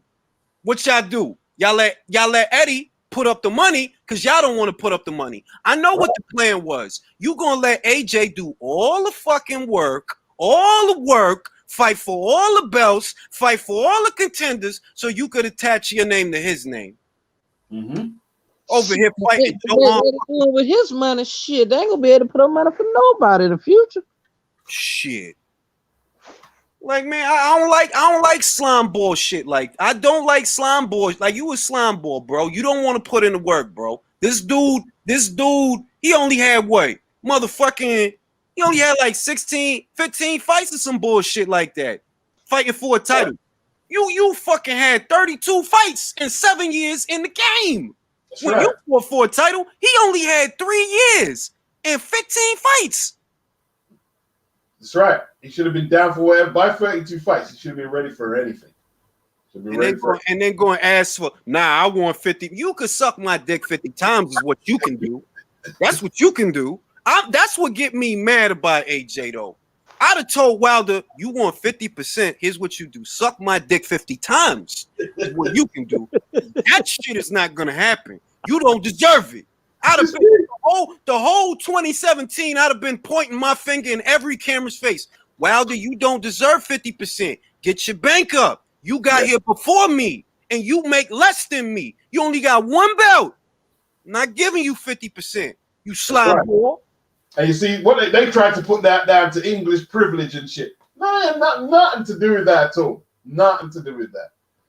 You know? That's the shit that got me mad about AJ. That man, AJ, look, man, I respect your boxing. I respect your work ethic. You a consummate professional, but you gotta start talking shit. You can't have Wilder out here talking about you like that. And he got, forgive me for what I'm about to say, but he the bum fighter of bum fighters. You spent 7 years out of your life kicking every tomato can in aisle 6. Every can. Right. 100%. 100%, man. I just hope the Lord don't bless Anthony Wilder to win this fight against Fury, because shit gonna go back to the way it was. Man, listen. That's a scary possibility, Right. I don't want that shit to happen, because if he do, he going back to fighting tomato cans. He's not gonna fight for Undisputed, and Dylan White might as well retire. Because if Wilder gets the belts back, like you say, he's gonna be like Al Heyman's gonna be ultra cautious. He's gonna be even more cautious, man. They're gonna be looking at all loopholes to get out of mandatories and shit like and keep control and. Bro, they're gonna have an Andy Ruiz trilogy. If he win that fight, right? Forget about Undisputed. What they're gonna do is they're gonna wrap Wilder and shrink wrap, hide him under the bed, and bring him out to fight Andy Ruiz 2 times. That's what's gonna happen, bro. True, man. It's true. It's true. It's scary. They don't give a shit about. They never gave a shit about Undisputed, bro. They didn't care about that shit. They cared about the paper. But if they see it like, all right, Wilder won the fight, right? Let's say Wilder won the third Fury fight. All right, Wilder got his belt back, bro. We can't let him fight nobody. He gonna get knocked out. So let's build up Wilder versus Kovnowski. Let's build that up. Yep. And Ortiz free. I'm telling you, bro. I mean, Ortiz free, yeah. Like Ortiz is back with a new haircut. Talk for Lane Stavern out of retirement or something. Bro, I was the only one. I felt like I was the only one that noticed, right? The PBC giving these old guys these young ass haircuts. Why Gamboa got a high top fade? Why Ortiz got a high top fade? Like the fuck? I know what you doing, dog, because you know this motherfucker look dumb old, and you know. Like, I know what y'all doing, man. Y'all sending them to Fern's Barbershop. Y'all giving them these young ass 20-something-year-old haircuts with a side part. I see what y'all doing, man. The con game in effect, bro. I mean, it's true. It's true. And I think they even put some dreads in his high top as well, man. Tried to modernize him. Man. Yo, shit, like I peeped that. I'm like, yo, Ortiz has never rocked a high top fade in his career, bro. He always got a low Caesar.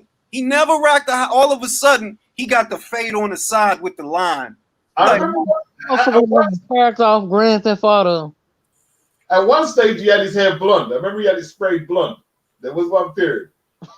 Yeah, but he was never a high top fade guy. And I noticed, I'm like, oh, why they got this dude out here trying to look like he 20-something years. I see what y'all doing because y'all know he got high blood pressure. Y'all know everybody talking about how old he is. Y'all gonna give him this young ass haircut. They gotta cater to the younger fans, man. You know, they gotta stay hip, you know, do all that shit. I wouldn't be surprised if he had a couple of gray hairs. They dyed him. I wouldn't be surprised, bro. Motherfucker have braids his next fight. Grecian Oh, 2000. They call it Grecian 2000 over here. Y'all remember when Wilder wore that weave? Oh yeah, hell yeah. Yo, he was at the airport. I remember the picture. He was at the airport sitting. I'm like, yo, what is that on his head, yo? The dude had the Bo Derek braids. I was like, yo, come on, Wilder. Like, Jesus Christ, bro. You really got to weave? Oh shit, bro. Oh man. Hey, see, you know what they're gonna do with them Fury and AJ prices, man? Like, I know you got the zone over there, but yo, they're gonna put out pay-per-view the zone. They're gonna charge quite a bit.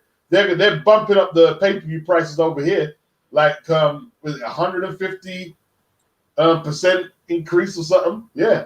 I mean, look. I'm gonna say this because everybody was talking about that fight like like a lot of shit don't gotta happen first. For that shit to even happen, Joshua gotta beat Pulev, then he gotta beat Usyk, right? And that's a motherfucker. You look at Fury shit, you gotta beat Wilder again, you gotta beat him again, and remember it's heavyweight boxing, anything can happen. And then you're gonna have to fight somebody while AJ fighting Usyk. So y'all gotta go through a gauntlet before it get to y'all. So if it gets to y'all and y'all want to charge me $89 hypothetically for that fight, I'm paying. Why? They deserve it. They deserve it. They made it through. They made it through. They built it up the right way. I'll pay you.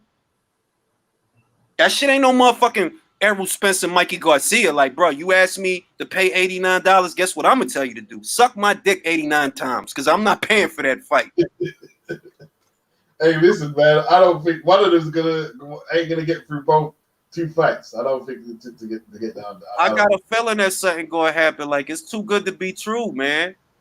It's too good. Like look, AJ versus Usyk, right? Don't box Usyk, man. You no, don't do it. You gotta mow him down, bro. He's got to mow him down. He's got to mow him down. He's got to mow him down. He little. He's got to make Usyk prove his power, or he's got to fight a proper heavyweight game on him, man. Prove his power. Like, I don't know what an absolute certainty. Like, I could see a scenario where Usyk outboxes Derek. I could see that scenario. But don't got the size that Joshua got. Like, yo, you got to impose yourself on that man. Cut that ring off because you know he's going to try to dance. Cut that ring off and bust him up. Don't try to fight behind the jab. Use your jab to get close to him. Yeah. He ain't going to like that shit. Man, there's a lot of fights not happening now, man. Fucking no.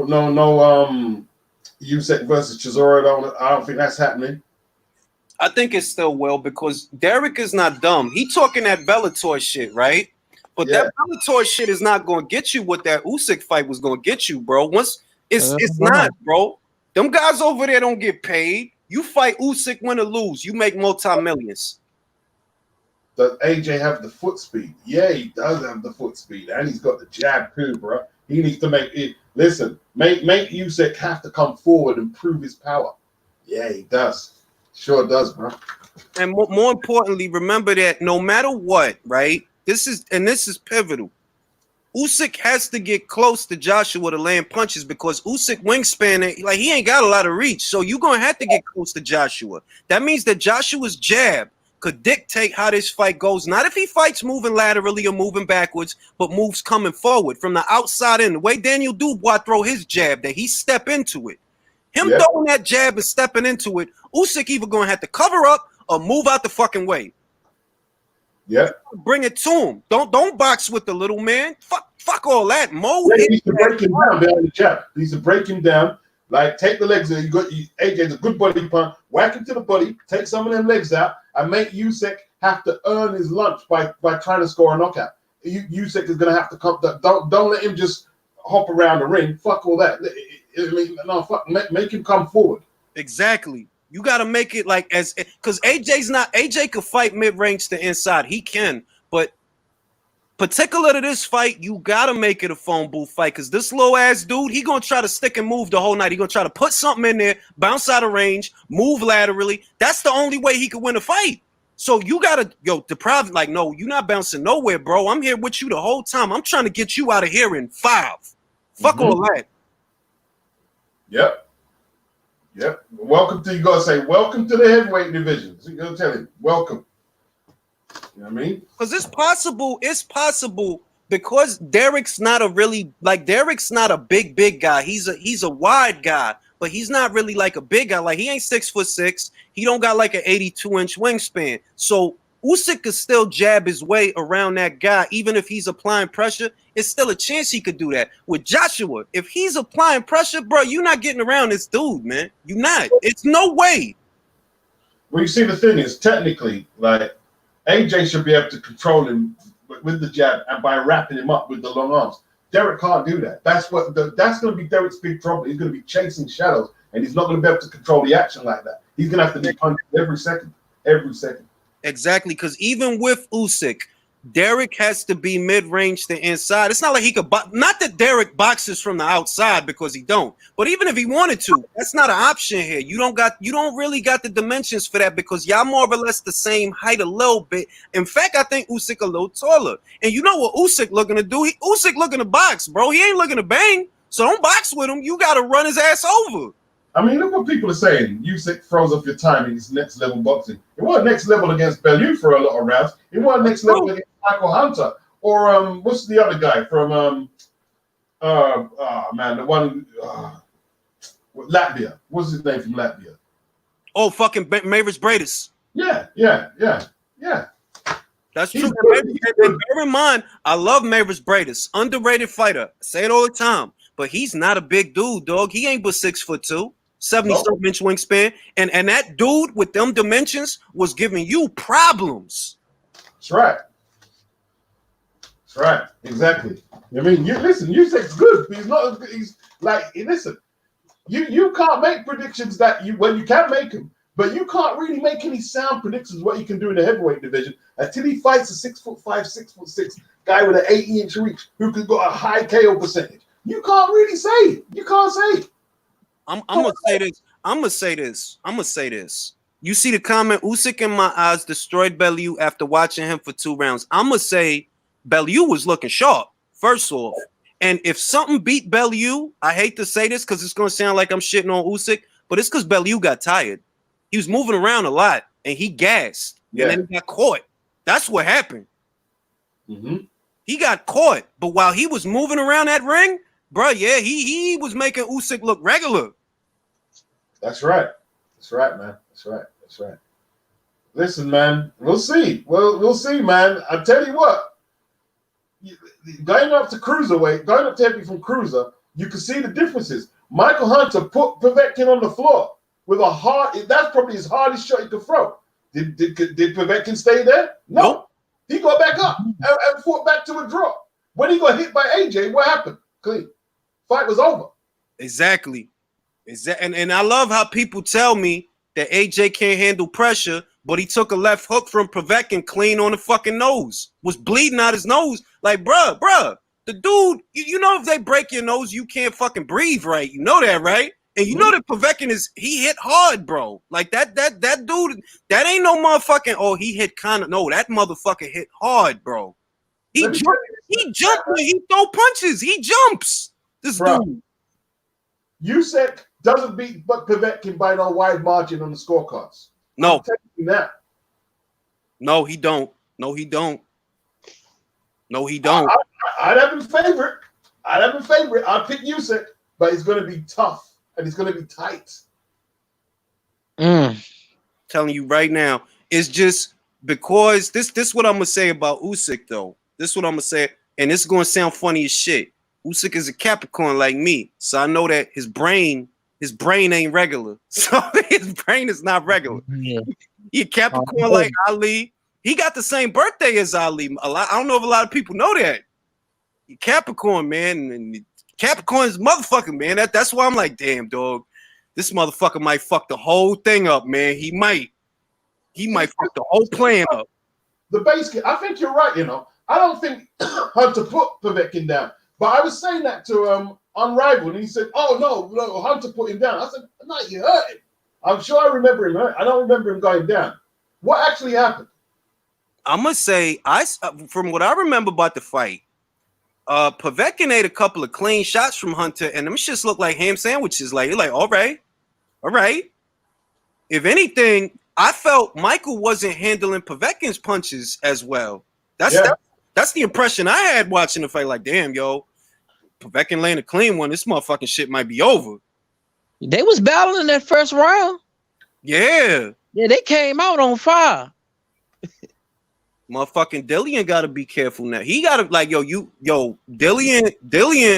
he gotta do that Oscar Rivas shit. Be economic, don't gas. Fight behind your jab, get old ass Povetkin tired, and then bring in that left hook after like the 7th or the 8th, bro. Because Dillian can't afford to eat one of those late. So he gotta conserve his energy. Nope, exactly. Because Povetkin's gonna be coming in there in good shape, man. And like, see, Dillian don't have the see. Huey got away because he got big long legs and he was moving. Dillian can't do that, bro. He's gonna get lit up by some shit. He's gonna have to be tight. He's gonna have to keep his guard tight and, like you say, keep that jab out there. Yo, you know because I ain't gonna look. I'm gonna say this. I know it's gonna sound crazy. I'm not saying that his jab is as good as who I'm about to say, right? But the way that Dillian's jab was just flowing in the Rivas fight, right? It reminded me of Larry Holmes because Larry Holmes didn't throw a stiff jab. Yeah, his jab just flowed. Like, he'd just shoot it and keep shooting it. That's what he got. Like, just shoot it, man. Shoot it. Don't even just keep it out there, because as long as you depriving this dude of getting close to you, he can't do what he want to do. So keep throwing that jab, keep moving, but pace yourself. Because Dillian, I love him to death, but he can't afford to get hit with a left hook late into the fight. That shit, it'll be fucking over. It'll be over. And all this shit that we've been talking about, it's a wrap. Mm-hmm. It's a wrap right there. 1,000 days, you know what I mean? Shit, bro. Won't mean shit. You know what I mean? You might as well save your money with the lawyers and all of that. It's a fucking, and you don't let Povetkin be the one that, like, just jab him. You know what he want to do. He want to get close to you. He want to move side to side, come up with a left. That's what he want to do. You know what he want to do. We seen it before. Use your jab. Move around the ring. Don't throw a lot of, and don't mix it up with him either. That's what he loved. Don't mix it up with Povetkin, bro. Don't even do that. I know you want to. I know you want to put on the show. Don't do it. Don't do it. Don't do it. He throws short punches that you don't see. Man, are we gonna get that fight though? I was really looking. No, we gonna get that fight. They talking about August for that fight. Okay. We gonna get that fight. If we like, we know we gonna get that one. We know we gonna get that one. Yeah. I mean, Dylan's tough, man. Like Oscar Rivas, I mean, he's small, but he can hit hard. I think he caught him caught Dylan a bit of balance though. Caught Dylan a bit of balance. I'm gonna say Rivas is not the spitting image of a Povetkin in terms of like how he go about it, but it's the same underlying principle. Rivas don't got a lot of reach. He has to get close to you to throw punches. He a good hooker. He throw good strong hooks. So same shit that you did to neutralize Rivas. Do that for Povetkin. It's just Povetkin a little trickier because he moves side to side a lot. But that's only for the first couple of rounds. His old ass is going to get tired. 100%, man. It's a good fight, man. Good fight. They're saying in your comment section that Povetkin's going to be juiced up. Well, you know what I mean? He might be. Yeah. He might be. Like, I ain't going to lie. He might. Yeah, I don't think Rosado are doing any testing over there in the lockdown. You know what I mean? I don't think they do no testing. So. Povetkin might be on the onlyest cocktail right now as we speak. He got a brand new haircut. They trimmed the sides. He still got the bangs going on. Got the meldonium with the Osterin with a little bit of HGH. He's ready to go. Hell yeah. They ain't been testing nobody the last 2 months, so yeah, he might be. I mean, they're fucking dumb. They even told people there ain't gonna be no testing. You know that was the stupidest shit they could have did. Why would you tell these motherfuckers that you ain't gonna test them? That was stupid. Yeah, it was stupid. It was stupid. That's Vada for you. Well, really, I'm not gonna say that's Vada. That's Mauricio Suleiman for you, because he the one. I think he was the one that like, hey guys, I just want you to know there's no random drug testing right now. Okay? Yeah. Remember he said that motherfucker's like, oh shit, go get that box. Like what, bro? What kind of like? It was implied based on what was going on. Look, it's COVID right now. Motherfuckers coughing up a lung. You ain't have to tell nobody nothing. Nah, you gonna make a public, yo, guys, we're not gonna test your piss for a while, okay? Was you trying to give somebody the green light? Exactly. Fucking, I mean, you should have let them know it could. We could be knocking that door anytime soon. Motherfuckers will have to come back moving up weight classes. Like, Tank will be a super middleweight. Man, Tank. You see, like Ryan Garcia and Tank, they ain't too much fucking shit with their promoters, man. They ain't did shit yet, man. yeah, I'm tired. I like Ryan. See, this the shit, right? This the shit. I'm not mad that Ryan is looking out for himself, because nobody gonna look out for you better than you. But bro, Shakur got $400,000 to be on that Top Rank card, and he's a champion. He got a belt. You not a champion. So what the fuck you think they supposed to pay you? What kind of person was he looking for? They offered him $200,000. Man, he should have took that. He should have took it. You know it ain't. You know it wasn't gonna be against nobody like a Linares. So yeah, take the money, bro. He's basically 200G to spar. And it go back to what you said. Ain't nothing wrong with looking out for yourself, but it should have been public. Yeah. I'm more disappointed. I'm more disappointed in Oscar De La Hoya. Yeah. That's the shit that got me. I'm like, bro, you really gonna play this game with him? It's a little kid shit. It's some little kid shit. Like, I'm be like, we're gonna invest in our guy Virgil. Man, you should have been investing. That was some fuck shit. Yeah, that's some fuckboy shit right there. That's the stupid shit to me. I'm like, you really gonna go this route? You like 50 years old. And Oscar's petty, isn't it? Oscar's very petty.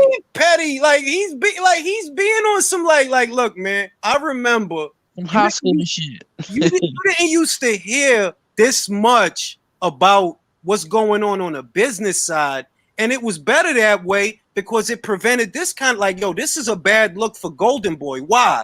When them prospects come out of the Olympics, when they come out of them Olympics with their bronze or their silver or their gold, they gonna look at Golden Boy and be like, man, Golden Boy didn't want to pay Ryan Garcia, and he was their guy. He's the new Golden Boy, and y'all ain't want to pay him. So I'm not fucking with y'all. I'm going to Top Rank. Right. And then you got to look at it from Virgil Ortiz stance. Look, they threw his name in, and now he got to be right there like, hey, look, I ain't got nothing to do with this shit. See, the thing with Ryan, though, he's not like he's getting a regular 200K. They're going to fling in expenses and all that. He would have been cool. You know what I mean? He would have probably kept. But he wasn't even supposed to get that. He was only supposed to get 100K. They gave him the extra to look out for him. Exactly. And it's like, look, Ryan's shit is, I got a lot of fans. Okay, now ask yourself a question. How many fans is going to be at the fight? Just say it. Your whole shit is, I got a lot of fans. Cool. How many of your fans is going to be at the fight? Because if it ain't going to be none of your fans at the fight, which is likely, what the fuck do you want me to do, bro? What do you want me to pay you? Yeah. I wonder what the zone think about it, though, man. They must be pissed. Man, and it was gonna be some old nobody type dude, because it was just about getting Ryan out there, not you gotta go in there and you gotta make the spectacular. Nah, they was gonna put you in there against Joe Blow. Yeah, and that's the thing about it. You gotta think about it. You like the A side. You get 200,000. The dude you fighting, he ain't getting number like between 30 and 50. They gonna get that dude $5,000 in a gift card at Costco. That's maybe that. McDonald's or something, Walmart, some shit. Word, he was gonna get a gift card at Applebee's, man. Shit. Cause I'm pretty sure that motherfucker won't complain, and he was just like, "Shit, I'm about to be on TV. I'm about to get my ass beat on TV." Fuck. Exactly. I got to work out who's more annoying, Ryan or Tank. Tank for me, because and it's not all of it ain't Tank. A lot of it is Ellaby. Like Ellaby, shut the fuck up, bro. Yeah, Jesus Christ. Some people might be the best fighter, but it don't mean they're stars though. Shut the fuck up, man. Yeah. Yeah, he should never talk about boxing, coming out with stuff like that to boxing. He said that, and bear in mind, look at who they was talking to. They had stopped talking about the Lomachenko fight. The dude asking the question was asking about Tevin Farmer.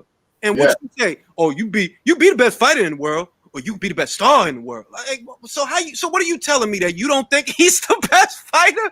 Right. Is that why you don't let him fight nobody? Right. Yeah. But they always been making him a star. They ain't putting him out as the best fighter. They try to put him out as the best star. Man, shit. Same thing as Wilder. It is though. It is. But the only thing is Tank more skilled. Yeah, I mean, I think we could say that. Like, that's fair. Way more skilled than Wilder. Like some people in control of American boxing have done it a bad disservice in the last 5 years or so. Yes. Disservice. Yes. Thank you. Somebody said it. Thank you. It's the truth though. Like the British boxing scene, they bringing their boys and girls along right. The American boxing scene, and Beats said this a couple of months ago, and ever since he said it, I can't unsee it. That in British boxing, it's regular to see a Joshua versus White, a Dubois versus Gorman, or a Dubois versus Joyce. They're like, yo, y'all both undefeated. Y'all both got a future, but to get to that next level, you got to go through each other. In American boxing, they'll keep Ryan away from Devin Haney. They'll keep Munguia away from I'm like, bro, what the fuck? Like, y'all supposed to be fighting. Yep. When you look at it, right, in America, I'm putting Stevenson in there in a range from junior lightweight, because he's a big lad. He ain't no small kid. Like Tank's fought a junior lightweight. Tank, Stevenson, Teofimo Lopez, Ryan. That's about 4 or 5 of them, and there's not one matchup made out of all them names. Not one matchup's ever been made. I'm gonna say for Teofimo, you know why I can't complain about Teofimo? Because of the Comey fight. So I'm like, all right, we see that you there because you had the Comey fight, and that's essentially what you building towards, fighting somebody like that. But the Comey win is excellent. I ain't talking about his resume. I'm just saying the fact that they're all Americans, young Americans. Like Comey's just as good as all them kids there, in terms of achievement. That's a great win. But I'm saying the fact that they're all Americans, and theoretically it should be easy to make. Not one matchup between none of them. No. Who was the guy that beat Anthony Fowler? Wasn't they undefeated going into that fight? It was Fowler and Fitzgerald. Yeah. They was fucking undefeated. And I'm like, all right, so you had Munguia with a belt at 54. And he does not don't fight no. I'm like, all right, Golden Boy. Ryan, all right, Ryan. Fine. You don't want Devin? Fine, Ryan. Got Yvonne Mendy. You got Emmanuel to go. What about them? Nah. So, all right, bro. All right. I see what's going on here. And y'all just going to do this for the next 2 years, then. That's what's going to happen. Y'all going to do this for the next 2 years. The Fowler and Fitzgerald fight was a fucking brilliant fight, man. Think about all those fights. Joshua versus White was a brilliant fight. Fowler versus Fitz was a brilliant fight. Who did Ted Cheeseman fight that gave him his first loss? He fought the Italian guy? He was unbeaten. He was sort of Sergio, the Spanish guy, I think. The Spanish guy. And look at all those fights between unbeaten versus unbeaten. And you get a great fight for the fans, but for the fighter, it's necessary. Why? Because you gotta learn, bro. Like you gotta risk something. 100%. 100%. And the thing is, they're gonna make Fowler Fitzgerald too. It's not like it ruined Fowler or anything like that. You can get another shot at it. Well, didn't Fitzgerald lose his fucking mind? Well, that's a point. Fitzy's gonna get his shit together, bro. Fitzy's like, fuck it out, bro. Lost his fucking mind, dog. Like, what the fuck? Like, what's going on? Did he punch his girlfriend or some crazy shit? Yeah, he lost the plot, man. Like, even if you hear him speaking when he was an amateur, nice and clear and cerebral. And now it's just like it just sounds like some like one hood white kid that's like crazy, like nut mad. Just sounds mad. Word, I seen a video. I'm like, oh shit, Fitzgerald lost his fucking mind. All that time in the house and all that shit. He lost his mind. But the idea is, look, that shit is fucking necessary. And once again, I'm gonna say that's why I like Top Rank. Why? Because it's sink or swim at Top Rank, bro. You can't feed them applesauce for 2 fucking years like they've been doing Davis. You gotta put him when Isaac Dogbay won the fucking title. They put him in there with another like, if you everything that we think you are, you're gonna win this fight. And if you not, you're gonna lose this fight. But one way or another, we gotta find out. See, someone is asking who's Dubois for, but the point is he stopped everybody except Kingpin, high KO percentage, and he looks good on the eye test, right? And he's willing to risk it. He's a blue chip prospect in the world. He doesn't have to take this fight, but the fact he's willing to risk it is what it's all about. Yeah, He's fighting a dude who's an Olympic silver medalist, more amateur background than Dubois, right? He's 30-something, so he has his man strength. Dubois don't even have his man strength yet because he ain't but 21 or 22 years old. Joe is fucking 33 or 34. Yeah, seasoned. And you know I've got Joe winning already. If that fight ever happens, I've got Joe. I know you've got Daniel. I've got Joe on that one. I got Daniel, no neck, Dubois. That kid has no fucking neck, dog. Great fight though. Yeah. I mean, he got a head and shoulders like the shampoo. His name is Head and Shoulders because he don't have a neck. That's what boxing where it should be. Is the prospects going at it, trying to prove themselves, man. You know what I mean? I'd love to see like a Jugba get the balls to call out Higovic one day. It won't happen. It won't happen. It won't. You just don't want to lose now, man. They so scared to lose. What they don't want to go out on that limb. Frankie motherfucking Sanchez and his old hard ass face against F.A. Ajagba. Make it happen. Is Sanchez PBC? Yep. They should be able to make them fights easy.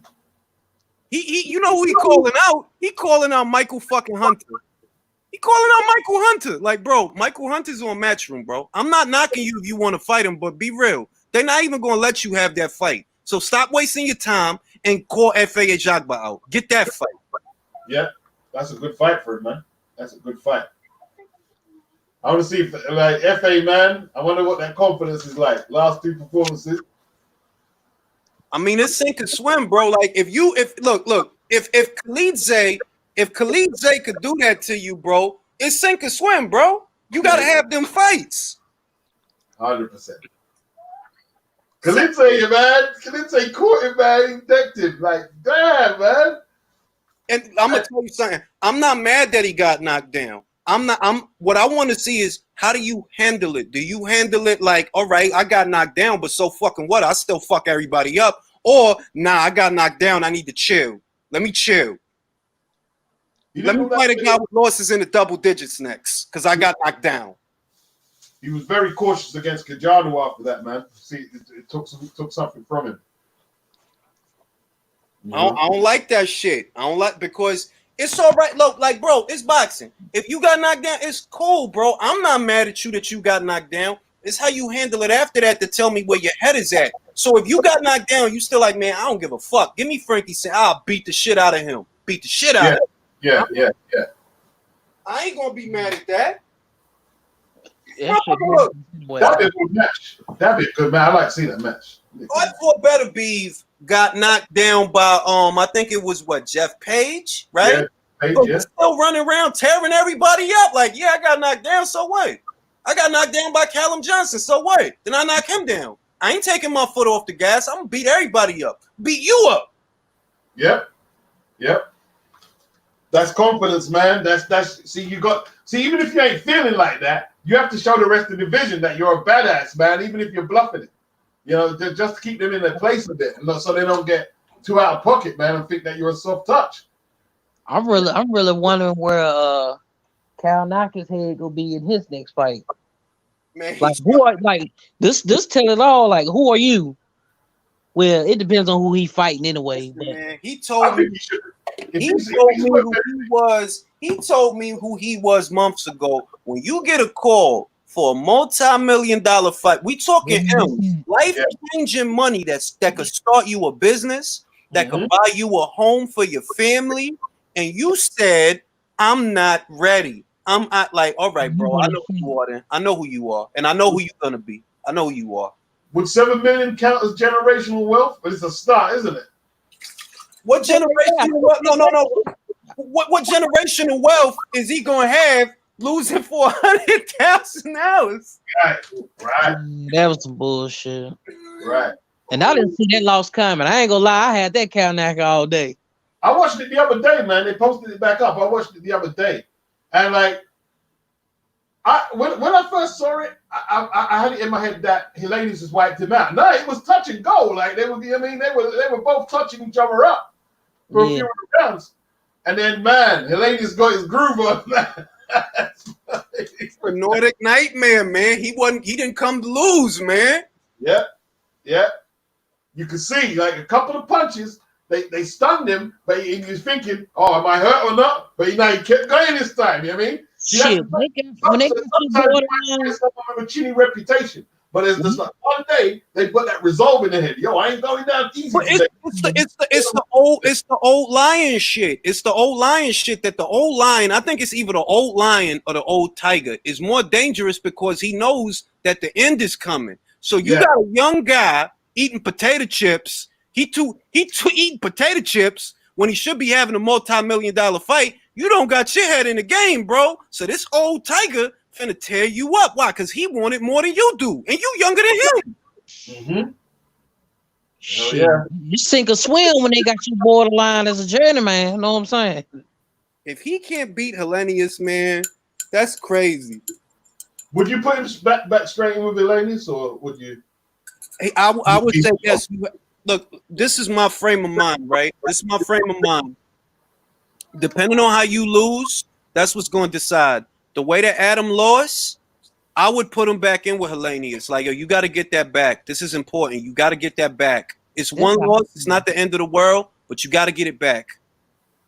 Yeah. 100%, man. Now, if it was a system, like if the beating was a beating that happened, like that took too long, they're like, all right, you really got fucked up, bro. Hold on, my son is being annoying. Wow, man. That shit crazy. Yeah, shit's crazy, man. All of a sudden he was groomed for title shots, ranked. Next thing. And it's like going back to the lightweight division. Like you got Ryan Garcia, all these dudes fighting each other. It's like, yo, this boxing. Y'all signed up for this shit. You worked at it. If you take an L, you take an L. You took an L in amateurs. Come on, man. You know what to expect out this shit. See, to me, Ryan and Tank is just a natural fight to make. I don't see how like both promotional companies wouldn't want to make it. And you know what PBC is. Man, it's like they both earn well. Good you know they got Linda Ellaby, they got him on camera. He said, "Nah, we don't fuck with the zone." He straight up said it. Like he not fucking with the zone. Period. Anybody that fight over there, he not fucking with them. See, he's doing that this side of the street. It's like it's horrible that like people like Ellaby speaking for American boxing. It's horrible, man. It is, cause he got it as this. It's like I don't give a fuck if my fighter got a belt tonight or not. I need that content on my side of the street. He gonna have to come over here regardless. I don't give a fuck if he got 3 belts and we ain't got none. Everyone's got to sign to the PBC to get a fight. Come on, man. You got to go over there to get the fight. You have to go over there to get the fight. The only people who have fought outside the PBC has been, let's see, Andrew Ruiz. I think it's 2 other ones. Can't think who the fuck they was. I know Andrew Ruiz won. Fuck, I was just talking about it the other day. I can't think of them right now, but it's been on to like 3 or 4. wouldn't say it's They embarrassing. some low level dudes. Like they basically sent Andy Ruiz over there. Like, all right, because you know he just got to the PBC when he only had one fight, and then Joshua was his next fight. You know they sent him over there. Like, all right, go ahead, get your money. Yeah, Probably gonna get your ass beat, but go ahead, get your money. That's the only reason why they let him go over there, because they had no faith in him for real. yep, You can't tell me you had Adam Kalnacker right there. I know you invested more in him than you did Ruiz. yep. Ruiz just got there. You know what I mean? Yeah, he had just got there. Yeah, Like Top Ranking sold his contract to them. So yeah. you can't sit here and tell me you had more faith in Andy Ruiz than you did somebody like Adam Kalnacker. Or Wilder. Man, That Andy Ruiz. paid off in Ruiz's favor. Andy Ruiz. I mean, I don't know if he could come back. I'm not sure, man. I think he might have had his day. He might have had his day. Oh no, all this time off, man. He just needs some footwork. He need to lose a little weight and get some footwork in, some serious footwork. Because he's slow as hell on his feet. He can't cut the ring off. Yeah. He got to fight like that. He turned down the Dillian White fight for a good few million as well. That was stupid. I'm gonna say why that was stupid. Because I understand why he didn't take the fight. I didn't like how he came at Dillian White for not taking the fight. Like he was like this big man or something. Like he was this undefeated motherfucker. I would have been all right with it if you would have like, you know what, Dylan? I ain't got no training right now. I don't know where I'm gonna be at, so I really can't take this fight. Yeah. If he did it on some man-to-man shit like that, instead of doing it the way he did, because he really couldn't take that fight. He really couldn't. He did it like a sucker. Like, yeah, that's how you gonna say he don't want no? He wants smoke. You don't want smoke. Yeah, he did it on some bitch shit. And that's what I ain't like about it. If he would have said, look, I ain't got my trainer, you know, I'm coming off this loss, I gotta get myself in shape, like you were supposed to do the first fucking time, but didn't. But you know, you handed it, like you said, you handed it like a sucker. And if that's came straight up, I'm pretty sure motherfuckers give him a pass. They give him a pass for that shit. And I'm like, how you gonna give a pass for some weak sucker? Like, that's some weak sucker shit. They don't do millions. Bro, who else you gonna fight that's gonna give you $4 million? Who? Chris Arreola? Yeah. I tell you what, though, right? Tyson Fury took it crazy. Fury took it crazy. He just subliminally said that Wilder quit. So Fury quitting, Tyson said quitting with a towel was the best thing for Wilder's career. Took it crazy. We quit. See, I mean, he's not saying Wilder quit, he's saying we quit. What, he said Wilder quit? No, he said we quit, basically, yeah. Oh, saying wow. Quitting with the towel was the right thing to save his career. You know what he said about Dillian? He's a plodder, a stocky plodder with no power who comes forward. Fuck you. He ain't talking that shit. If he all that, then fight him then. Yeah. I mean, most of the boxing world, if they had a choice of Fury Wilder free or Fury versus Dillian, they go for Dillian, man. I'm going for Dillian. Yeah, like I don't like really. I really wish that the third fight would not happen. I'm like, bro, I don't want to see that shit, really, to be honest. I really don't either. But two, I don't want Wilder to knock this dude out because then you gonna fuck everything up, dog. You're gonna fuck it all up, bro. My body undisputed. He won that fight. Ain't gonna be no undisputed nothing. Nah, hell no. I know that. Damn, man. Joe Fury's in the southpaw starts hitting a bang. He ain't going to social media now. He's working out now. You pissed him off, Mickey. Joe's a heavy back. Well, even if he did beat Fury, he still fucked. Because he got to fight Dillian White next. Yeah, but you know what they'll do for Wilder? The same shit they'll do. They'll make Wilder the French fried champion. Then he'll have the ultimate excuse to never fight Anthony Joshua. To never, like, I'm the French fry champion. I don't fuck all. I'm French fry. I'm the super French fry. That would be his excuse to never fight a top 10 fighter ever again. Hey, to be honest, yeah, right? Tyson Fury is using AJ because you notice AJ ain't yo, I'm gonna be fighting Fury. It's Fury. Yeah, I'm fighting AJ. I'm fighting. He's using that to get out of the white fight, man. That's what he's doing. And it's the stupidest shit because, like, yo, think about it. Think about it. The WBO said it and Usyk said it. Bro, we ain't stepping aside. After this Pulev shit, AJ got to deal with us. Like, we ain't going nowhere. We want our shot. That's right. So while AJ is dealing with that. Step aside money? What happened? Didn't he already take step aside money? Nope. No. He didn't take none. I thought he took some a while back. Nah, I think that I don't think. No matter of fact, I remember him getting something. I do remember, but I could be wrong. But I know for this was coming up. Nah, he ain't taking no step aside. It's Pulev. Usyk. Man. Ain't no motherfucking way around that shit. So while AJ dealing with Usyk, what is Tyson Fury gonna be doing? Going to the WWE? That's probably what the plan is too. Because I heard they want to bring him back over there. That's a little extra cash. Fuck it. I mean, if they give him another 15, 30 mil, I see why. It's just that, okay, you quacked, bro. If Dillian White is just a slow plotter and he's a bum, then take care of him. That's it. Take care of him. Yeah. And don't tell me it ain't no money in the Dillian White fight. I can't stand that shit when dudes say that. You try to get yourself out of a fight by saying the most hypocritical shit in the world. He easy, he a bum, he's a nobody. If it's like that, go over there and get the shit if it's that easy. You telling me that Fury versus White at the O2 Arena won't sell out? You're lying. You're telling me that Fury versus White at the MGM Grand in Las Vegas won't have the Brits getting on you're lying. They will. They'll come. Yeah, they'll go over there. It's likely to be in Vegas anyway, won't it? Manchester Arena, O2, sold out. Any of them two. So that fight sold out. Sold out.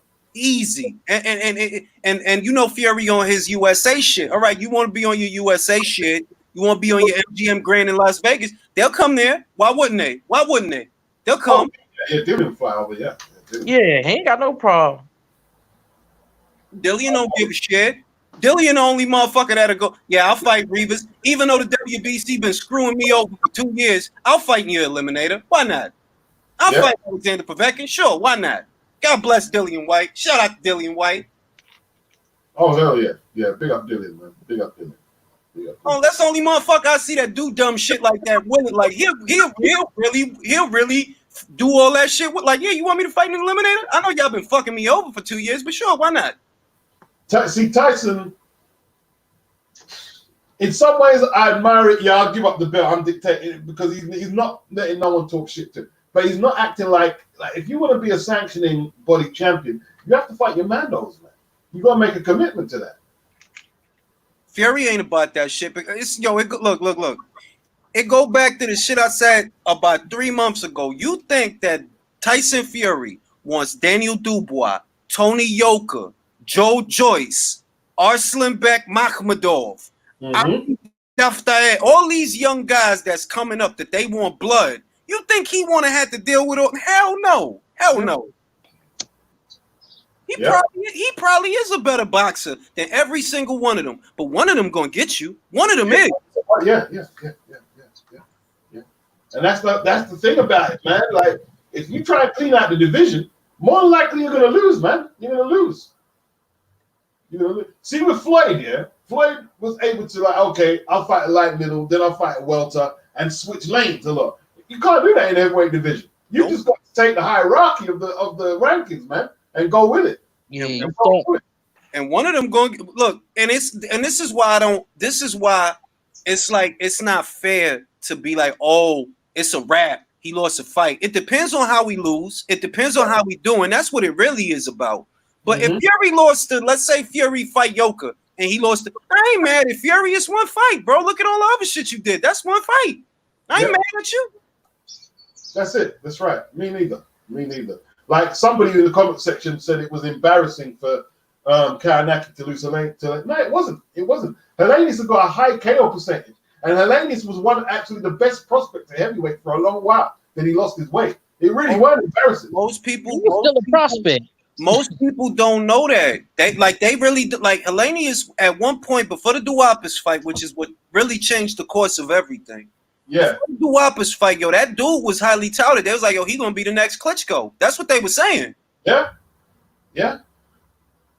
Yeah. And if see people are watching boxing, you know he's actually very talented. That he just doesn't condition himself, and he's mentally not there. And he's had a lot of injuries. No, not excuse the injuries, but he's actually a very talented fighter. I'm gonna say this: if there's something embarrassing about how Kovnowski lost, is that they was trying to play it safe, and even when you played it safe, yeah, you got your ass beat. That's a little like embarrassing. Yeah, it is a little. Because it's like, yo, Kovnowski went in there with Areola, right? Remember, y'all walked away from the AJ fight. Y'all walked away from that. You go in there with Areola, you go life or death. Life or death. Y'all broke the record for the most punches thrown in a heavyweight match. You went balls to the wall with the goal of Chris Areola. Then you get smoked by Helenius. It's like, yeah. It is a bit embarrassing. But, like, yo, sometimes you got to get embarrassed, man. You got to get a bit embarrassed. Like, AJ had to take his one. Fury, you got embarrassed a couple of times. Yeah, Wilder against Conyers. We've never seen the film of that. Apparently, he was hurt pretty bad. They erased that from the annals of boxing history, man. You will not find that footage, bro. No. You will not find it. I know because I tried. Someone's got it, though, man. Someone's got it. Someone's got it somewhere, man. I'm going to tell you what. I got 50 fucking big ones. $50. Not 50,000. I got $50 for whoever can bring me that footage. I will cash app it to you. I am not playing. If you have that footage, I got $50 for you. Man, that would trend overnight. If someone could get that and put that up, that would trend on YouTube overnight, bro. I'm telling you. You know what I mean? I will play that as an intro to every video from this day forward. Yeah. You know? Yeah, look, it can happen, man. You get clips.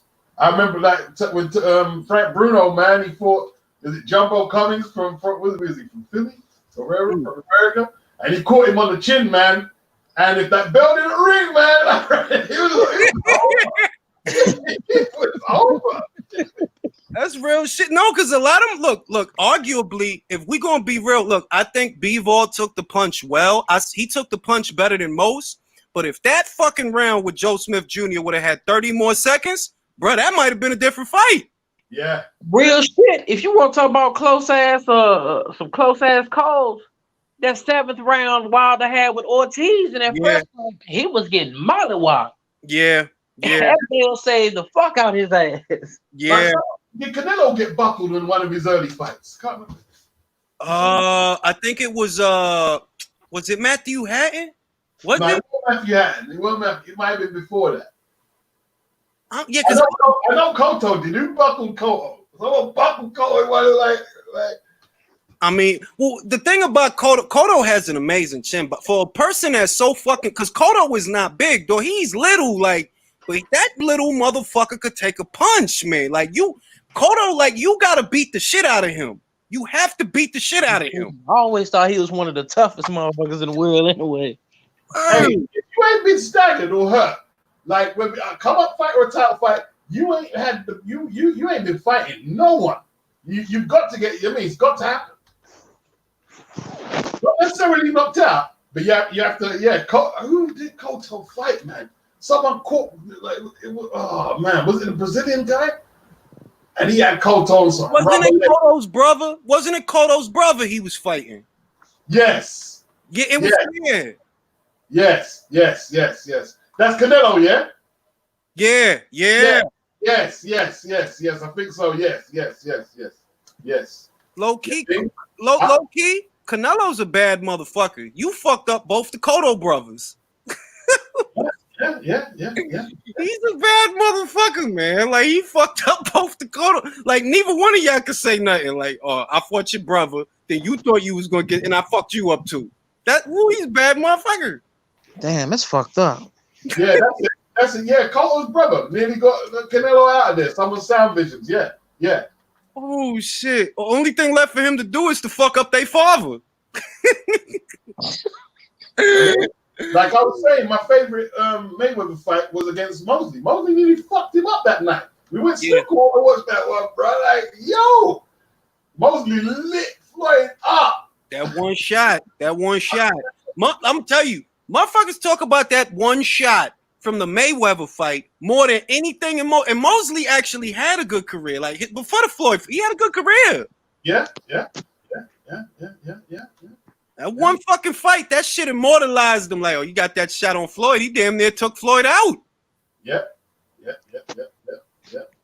Like Ali, just the fight before he fought Sonny Liston, he fought Henry Cooper, non-title fight in where was it? Was it Wembley Arena? Got dropped. Henry had him out on his feet, bro. Sonny, before Henry, Sonny Banks caught him with that hook. Sonny Banks. Sugar Ray Robinson, he had a fight with someone named Rocky Castellano, and the count went to 9-10, and it's borderline whether he beat that count or not, man. You know what they say? It's up to the ref. You know how it go, man. It's up to the ref. If the ref think you got something left, he gonna let you beat it. If he don't, then you won't. That's right, man. That's right. They ain't been an indestructible fighter yet. It's not gonna look. The closest thing I've seen to Achilles incarnate, motherfuckers gonna think I'm a casual. The closest thing if I ever envisioned what Achilles would look like if he was a real person, it's Mike Tyson. Motherfucker was an animal. Yeah, he was, man. He was. Prime Mike. Yeah, he was. The feet, the hands, the power, the uppercuts, the combinations, right hook, right uppercut. Oh my God, this man is a fucking animal. I remember he did get caught by that Tony Tucker uppercut though. That was a good shot. Yeah. Bone Crusher rocked him. Yeah, Bone Crusher Smith, Tony Tucker. I think Tony was the IBF champion at the time. Yeah. Larry Holmes had a few of them, bro. He had Ernie Shake. How we got from the Ernie Shakers punch? I don't know, dog. I'd have been in the hospital. I mean, like I would have got hit by that shot and immediately teleported to the hospital. Yeah, Ernie clocked him. Damn, man. And Ronaldo Snipes clocked him. I ain't heard that name in a long time. That was a name only the old head, Ronaldo Snipes. I remember that. Ronaldo Snipes, Mr. Ronaldo Snipes, had him on the floor, hurt really bad, man. You know, anyone can hit the deck, man. Hit the deck or be in trouble. And something like a lot of greats, like Ali. That punch coming at the end of the round. If there was half a minute more, who knows? Motherfucking. Which was it? Was it Foreman versus Young or Foreman versus Cooper? Foreman versus Young. Young had him down twice. Yeah. That was the Ron Lau fight as well. Yeah, I'm bugging out. Yeah, I said Cooper. I meant Ron Lau. Ron Lau was the one that was a fucking war, dog. And you know how Foreman hit. That's the gauge that Foreman hit hard than a son of a bitch. Yeah. And this dude is having a war. Oscar Bonavina had Frazier down twice in the first fight. Yeah. You showing your age, y'all. Y'all showing your age. Y'all showing your age. You know, I tell you what, Joe Calzaghe had a few. I remember he fought that guy from America, Brian Mitchell. Yep. I don't know how Joe recovered from that shot there should have took him out. But Joe got off the floor with like damn. Shit. Joe got a legacy, man. Low key, Joe got a legacy, man. Yeah. Joe got a legacy. Like it's hard. It's hard. Like that's why it's good and it's bad the way that people treat it. And what's bad about it is people don't take into account that, like, yo, look, boxing, any fucking thing, and that's not a cliche. I mean, it's a cliche, yes, but it's true. Anything can happen any night. Anything. So if man. you get to retire undefeated, depending on what your resume look like, it's like, yo, you got to give it to him, dog. Like, that shit ain't easy, man. Yeah. Well, unless you damn near Deontay Wilder. Like Cotto, look at Cotto before he was on top of the world, bro. Cotto had a buzz. He had Puerto Rican fans, all that shit. That Margarito ain't half the boxer that Cotto is, like, on some boxing. Not Cotto's a way better boxer, but yo, he just beat the shit out of him, dog. He beat the crap like that. I was trying to work. I was watching that on Santanta, I believe it was, and Cotto boxed such a beautiful fight, and like. Okay, Margarito threw a few punches. I said, "Why is your face busted up like that?" That's the same shit. Oh my god, that's the same. That's the same shit I've been saying. If, like, yo, look, man, I know it's not proven, but I felt it was something in there because, bro, this dude face was like a hymen after a few shots. Just after a few shots, it's a tough motherfucker. Mm-hmm. Yeah.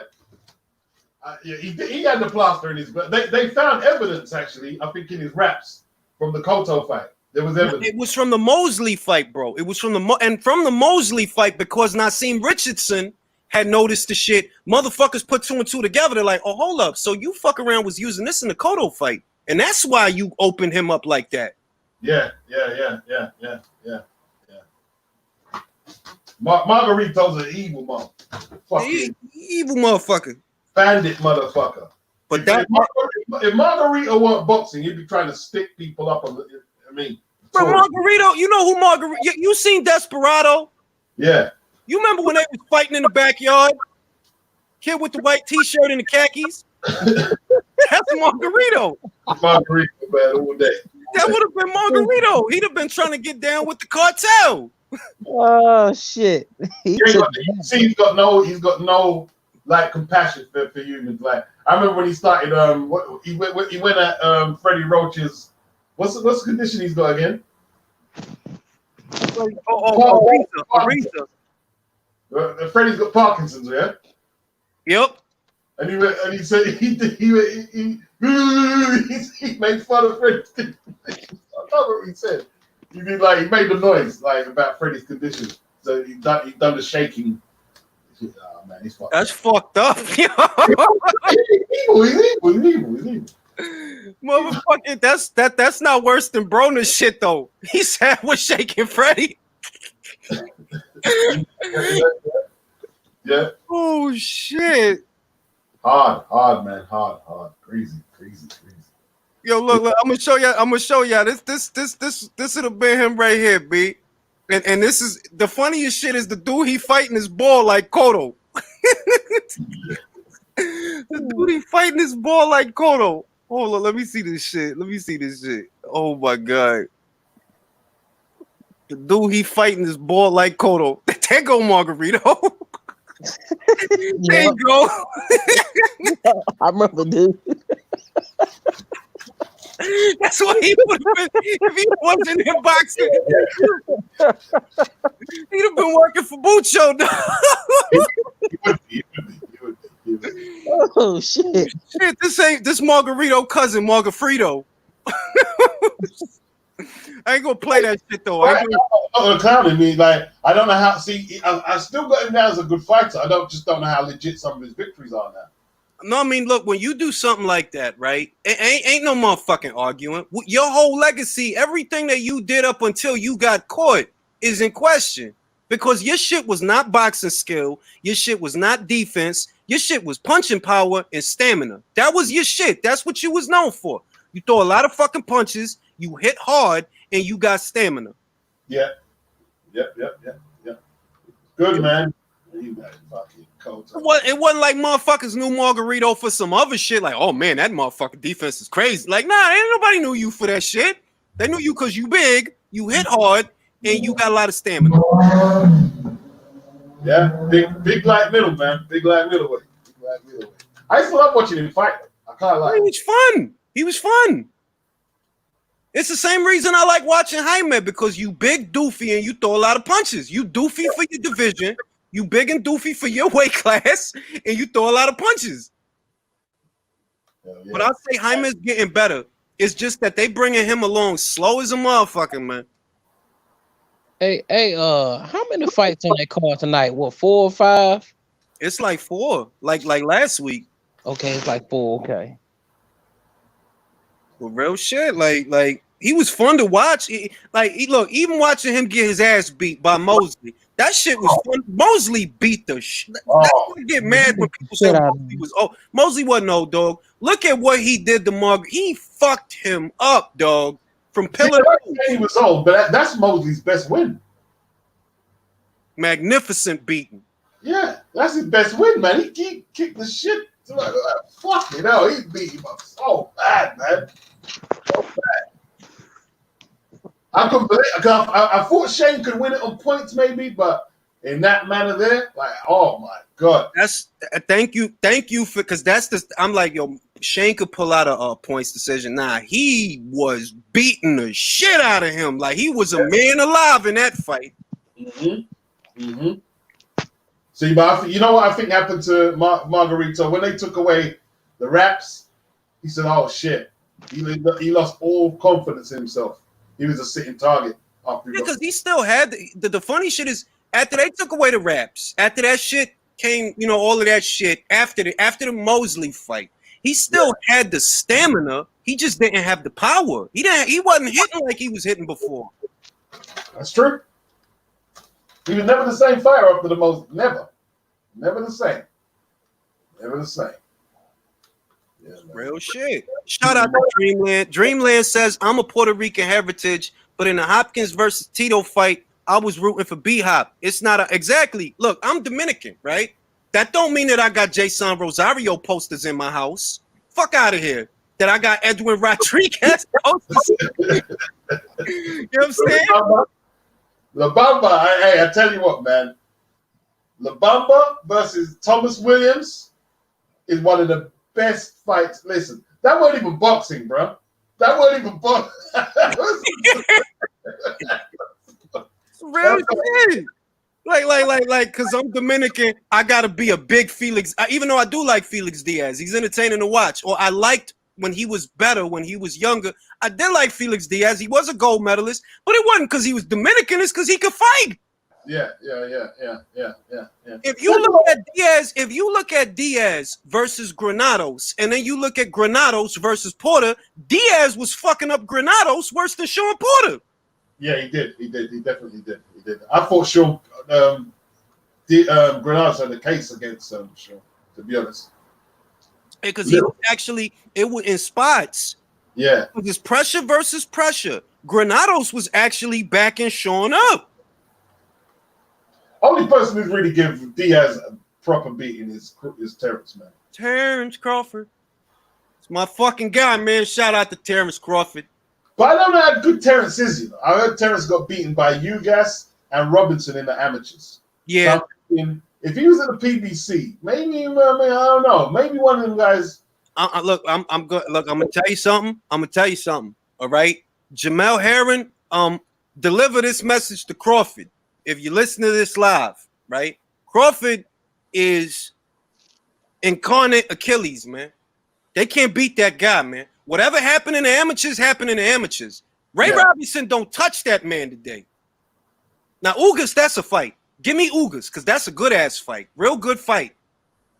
You think Ugas could have a shot at taking the W? I think that Ugas has a shot because he has Ugas is not a big puncher, but when he has the size, he got good inside game too. So he gonna be looking to use. It's just Crawford has inside game too, but that's what makes it a good fight. That he gonna try to bring it to Crawford. So about the Kyle Velasquez fight, that didn't tell us something. That maybe on the side, or maybe you know what this shit about. The reason that the Kavaliauskas fight, and I feel that fight is not treated properly, is the way people look at that fight is as if Kavaliauskas is some nobody that can't fight. Like, bro, I said that he's solid, bro. He not fucking Pernell Whitaker, no, but he's solid and he's a big welterweight. He's bigger than Danny. He's built like a tank, Kavaliauskas, man. Yeah. Where's his fucking all his muscles coming from? Look, and go back. Look, when he caught Crawford with the shot, it was a right hand. And what stance was Crawford fighting out of? Southpaw. It's common shit. They're like, all right, you got caught, bro. He caught you with the Southpaw killer. It's cool. You got up, and you took the shot well. Because it's not like you was on Queer Street like all that, but you got caught. That's what happened. I counted as a knockdown. The ref didn't, but I did. But it go back to what I said before, bro. Just because you gonna get knocked down, it's a boxing match. What that fight showed me about Crawford. If you hurt him, you're gonna sharpen him up, and he's gonna come up and like he responds correctly when he's hurt. He's a special fucking fighter, dog. I'm telling you, he's a special fucking fighter, dog. Yep. I've always said he'd beat Errol. Special, man. He got different gears. They're like, all right, you touch me with that shit. I didn't like that shit, and I'm not gonna lay off like these motherfuckers. Since you touch me with that shit, I'm coming after you now. Yeah. He took that guy's confidence because he must have thought, oh, I could gain some control in the fight. No, Terrence comes straight back at you. That motherfucker is a privilege to watch. Terrence Crawford. I was impressed with that fight. I was extremely impressed. Yeah, like in the build-up of the fight, motherfuckers always think that I'm trying to sell a fight, like I'm trying to make some. No, I'm telling you, the dude is a good fighter. He didn't look good against Ray Robinson. I'm not saying that he did. I'm saying styles make fights. Ray Robinson's style, that negative kind of style that you sticking and moving, you're not throwing a lot of punches, it don't do Egas no favors. You got to mix it up with Egas for him to get into the fight. Ray wasn't going to do that. They say Pacquiao might be looking for some smoke with Terrence, man. Now that's interesting. Yeah, but the only one, you know what the shit about that? The only one saying that, Bob. Bob, I don't see Manny. I don't see Sean Gibbons. I don't see Boo Boy Fernandez. They not saying none of that shit. It's just Bob.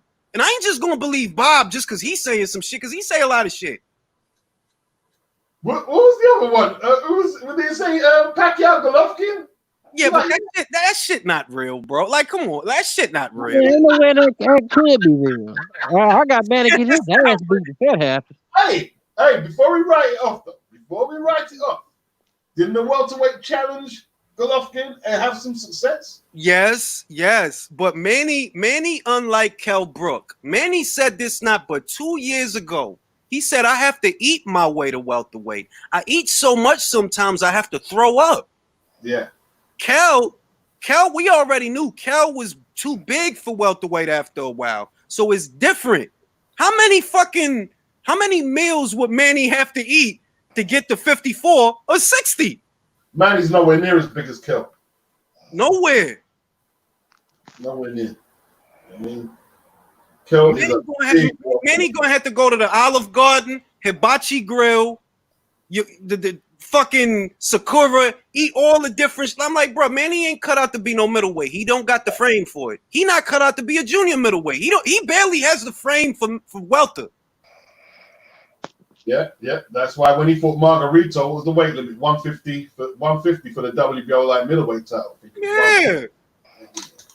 And I think Manny weighed in at what, 148 or some dumb shit. Yeah, he went 150. He sure went 150. Like, yeah. Yeah, he get. What if he beat Golovkin, man? Yo, let me tell you something. If that fight happens and Golovkin lose, bro, Golovkin ain't shit and he never was. I don't give a shit. Yeah. I don't give a shit. If you lose that fight, you too old. Like, yo, he's old and you're old, but you're big. Yeah, his reputation would go, and man, that would be it, man. His reputation would be done. Bro, I ain't gonna lie. If he beat him, if Manny, I'm gonna say this, right? Because that's some sensational shit.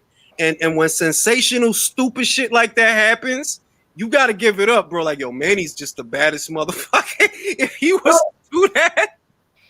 But what was you saying about Pacquiao versus De La Hoya before it happened? I know I was thinking, oh, Manny's gonna get killed, man. No, let's be honest. Even though, like, and I said this already, as far as I was concerned, after the Mayweather fight, to me, right, I knew Oscar's done. He's not going to win no big fights after this. So as far as I was concerned, it's over for Oscar. But leading up to the fight, the odds, the bookies, they had Oscar as the favorite. I thought Oscar was going to crush him. They had Oscar as they thought Oscar's too big for Manny, man. Manny coming up 2 weight class, he too little. If he if he beats Gennady Golovkin, if they not that fight is going to happen because it's not, but if he did that shit, I swear to fucking God, dog. Oh my God, yo, dog, I will run off this fucking balcony. I swear to God, and jump off that shit like, yo, this dude is just a fucking animal, dog. What would that do for Golovkin's resume and Pacquiao? Well, for Golovkin's yo, bro, if you lose to Manny under these circumstances when he 40 and he coming up 2 weight class, bro, you just not shit and you never was. You can't lose this fight, bro. Like, no. Motherfuckers gonna look back like, hold on, bro, hold on, wait a minute. You fought a 40-year-old welterweight and you lost? What happened? Like, wow. Nah, I don't see it happening. Freddie Roach don't want it anyway. Freddie not like. Look, I'm just saying. Look, I don't think that Golovkin has anywhere near the legacy that meant, but no way, shape, or form, not at all. But it's a bad fight because look, you old and he's old, but he's big. All right, so your little shots that'll make Keith Thurman buckle, that shit might not fly at 160, bro. So just chill out. You know, have that Mikey Garcia fight. Get that 20 million or whatever and chill out, bro. I'm hearing that the PBC are going to bring Areola out of retirement to fight Andy Ruiz. Yes, they are. And I swear to God, I said that shit about 3 months ago. Watch what Andy going to do. Andy going to go back to the PBC, going to hide. He going to fight Areola. Somewhere on the West Coast, they're going to sell a lot of tickets. Is that the worst fight for him right now? I don't think it's to build him back up. To be honest, it's not the best fight competitively for him. It's not the worst to build him back up as an attraction. I don't think. It's just look. When Chris fought Wilder, motherfuckers already said, "Yo, Chris, it's a wrap, bro. You at the bottom of the top 40. Why are you fighting for a title? That fucking fight was 3-4 years ago." Yeah. Yo, hustle sleep, B. Out of it, bro. Damn. Oh shit. All right, but yeah, like it's been over for Chris. Like Chris is from the Vitaly Klitschko era, bro. Yeah. So it's like Andy, you walked away from Dillian White for this? Yeah, that's gonna look bad. That's definitely gonna look bad. 100%. It's not a good look, man. It's not a good look. All Mexican Showdown, financially, it might not be the worst.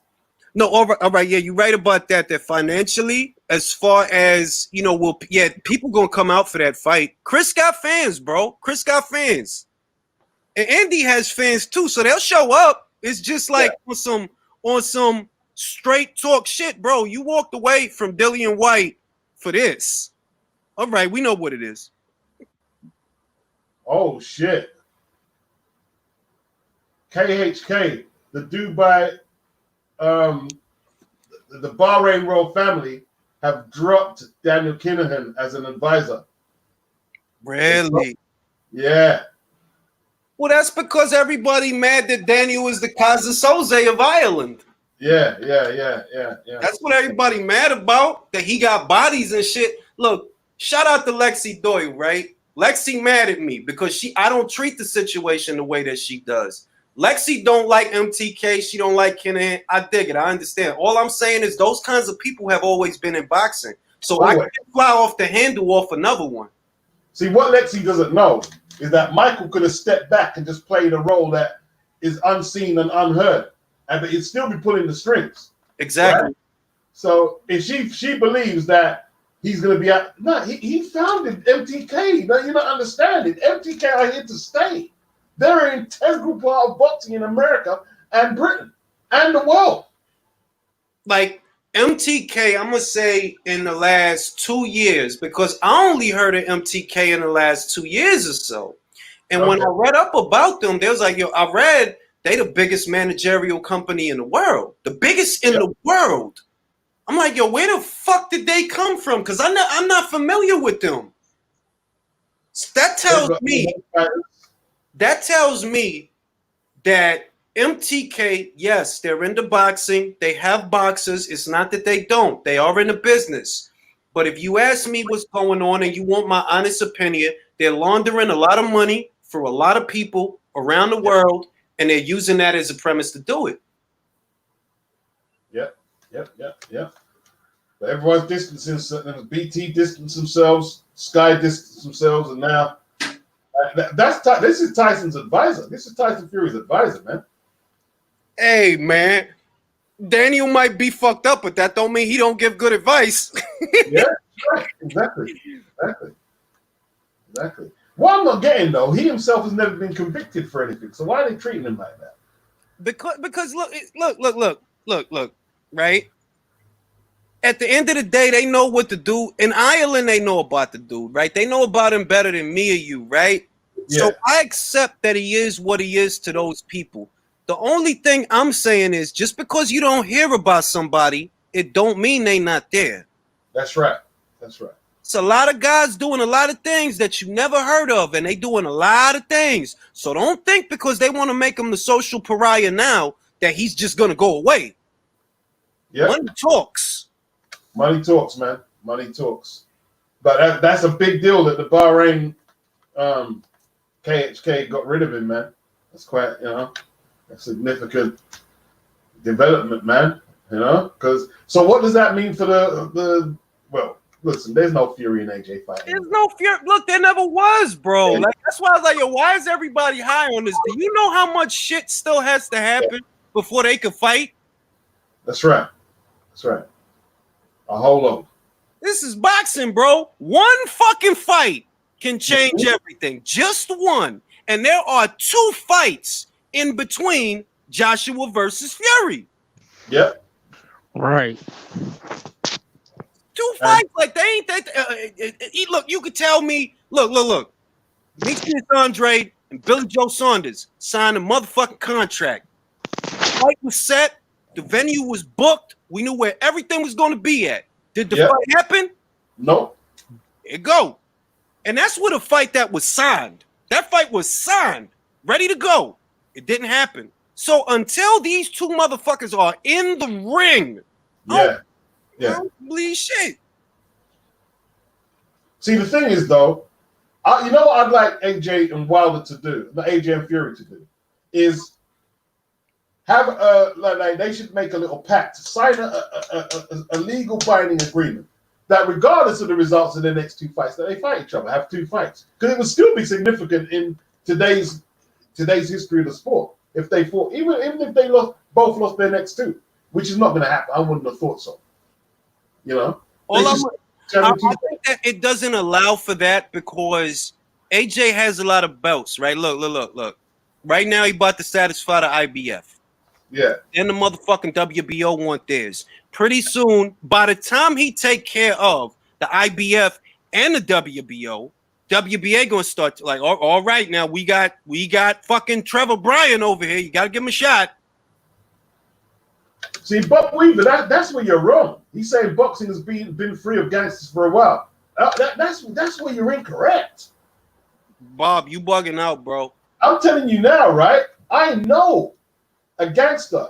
I can't say his name.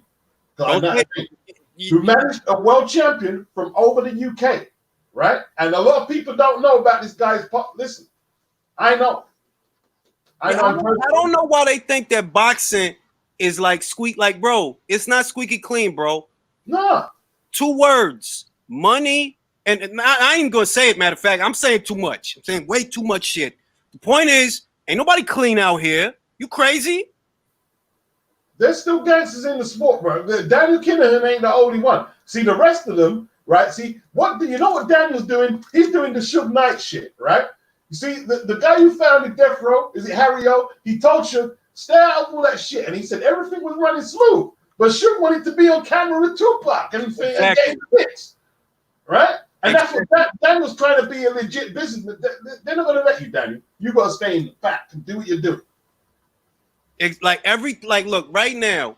If the people over there in Irish Parliament didn't know that Daniel was mixing with these guys and mixing with those guys and brokering deals, and if Tyson Fury hadn't gone on fucking camera saying Daniel's name, like Daniel's a great guy, got fucking Bob Arum, Daniel's an honest man. If they would have never had your name to say, it would have been business as usual. But you want to put yourself out there. Yeah. Nice. Terry Lawless wasn't on Gangster Alley. Nah, Lawless went. You talking about Terry Lawless? Nah, he went. Terry was a very. Is it demure? Would be the word, man. Very. No, he went on thing. The guy I'm talking about is a black guy, and he managed a very prominent black fighter and a few more. Yeah. They're about, bro. They're about. They're still about. I don't know why motherfuckers be so naive about shit. Like, let me tell you something, man. It's drug money all over the place, right? It's all kinds of, not just drug. It's all kinds of money. It's all kinds of money. You gotta get clean. It's all kinds of money. That's all I'm going to say. Yeah. So don't ever be fooled. Just because you don't hear about it like before, that don't mean it's not there, bro. The game changed a little bit, but it's still there. Still there. See, Bob, you're right there. Bob says, notice how Kinnunen calls himself advisor like Al Heyman to get around the Ali Act. Exactly. Well, he doesn't have to do that in Britain because there's no Ali Act. But yeah, it's good to cover yourself in case, you got to do business in America. Yeah, of course. You know what I mean? You don't have to do that in Ireland. There's no Muhammad Ali Act in Ireland. Because look, I could be over here moving like fucking 50 pounds of cocaine a day, right? All I gotta do is give myself the title of advisor, and suddenly I have a revenue stream that can be documented. Like, oh, well, I'm the advisor to Ivan Mendy. I advise him, and he pays me. He pays you 50 million. Yes, he does, because he's a very generous person. That's it, man. That's it's not just, but that's the world. I mean, a lot of these politicians, man, their campaigns are founded by a lot of unsavory people who you might just call gangsters. And that's why when it comes, like, I understand that Lexi, shout out to Lexi. I ain't mad at you, girl. I'm just saying that, look, man, it's always been people like that, and it's always going to be people like that. So I can't fly off the handle off of that. Like, bro, it been people like that. And beyond boxing is people like that. I live next door to people like that. Well, not now. I moved out of the hood, but still, I'm saying, like, you grew up around those kinds of people and that kind of shit. Hell yeah. What the fuck I look like getting? Oh, Daniel Kinnahan's a gang. Oh, well, stop the presses. He's a gangster. And? Well, full of gangsters, man. You think these politicians are lined up with gangsters, bro? You know what I mean? With gangster shit. They're the biggest gangsters. The police biggest gangsters. You know what I mean? Exactly. Yeah. Like that's just like she, because we and her be arguing about this shit. She's a nice kid, man. But we be arguing about this shit. I'm like, look, I can't fly off the handle because you tell me that he killed some people. I ain't gonna say what I was gonna say, but I know you're gonna say. I can't get like, all right, and like, all right. Oh, because he sold some drugs? Oh man, that's terrible. He's a bad guy, that guy. Oh, you bad guy. Well, That's it. I mean, listen, Frank Warren. Where do you think Frank Warren come from?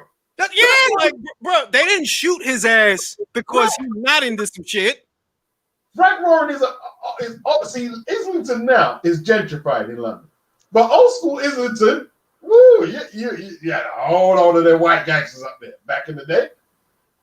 Yeah, because Frank got fucking shot because of how much shit he don't be in. How do you think Frank got involved in unlicensed boxing? He was around hoodlums. What do you think Lenny McLean was, a choir boy? And then people he was around, come on, man, he around hoodlums. Yeah, like that's why when I heard about that, like I understood everything she said. I get it. I'm not saying he didn't fuck up lives. I'm just saying that shit ain't no new shit. So I can't get bent out of shape of like, oh, he sold drugs. Oh man, that's terrible. Mm-hmm. I'm sorry. Yeah. That's right. You know what I mean? That's right. A lot of shit we see funded to legal, but funded by drug money, man. It's the easiest way to come. See, look, I'm not promoting it, right? But it's the easiest way to come up, bro. Yeah. It's the easiest way. A lot of record companies is doing that. You see what it is with drugs, right? Like, I'm not promoting it, right? This is just reality. That's why I like talking to Julius, because he knows I ain't promoting. I'm just telling you the real. Drugs is easy to manufacture, too easy, and the fucking the turnover is just irresistible. It's exactly. You know. Even though I will say the drug game right now is so fucked that you'd make more money. You get a bigger profit margin flipping cigarettes than you flipping weed. Yeah. But it's real shit. And with drugs, look at Murder Inc. as a record company, right? They was laundering money because that's the only thing to it. All you need is the drugs and the company to launder the money. They're like, oh, well, we get our money because we're record executives, okay? That's where we get our money. A lot of these record labels are funded by drug money out there. Loads of them.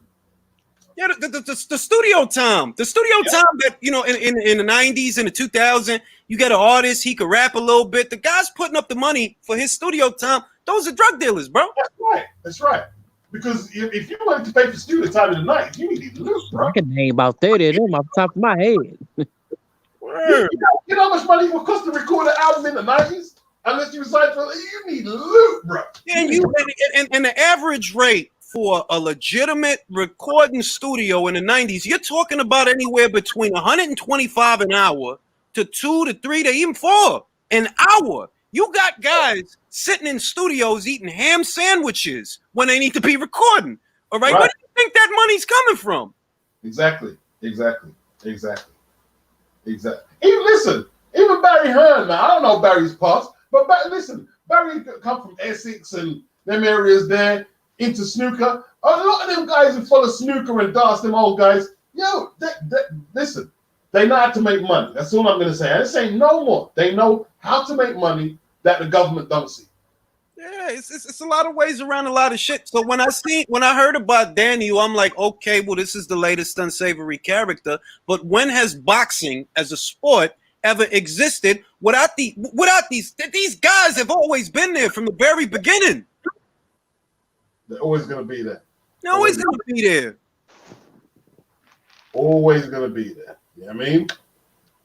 Anyway, fellas, it's been a pleasure. Got to get ready to go to work. See you. Enjoy it, man. Y'all have a good one. Battle.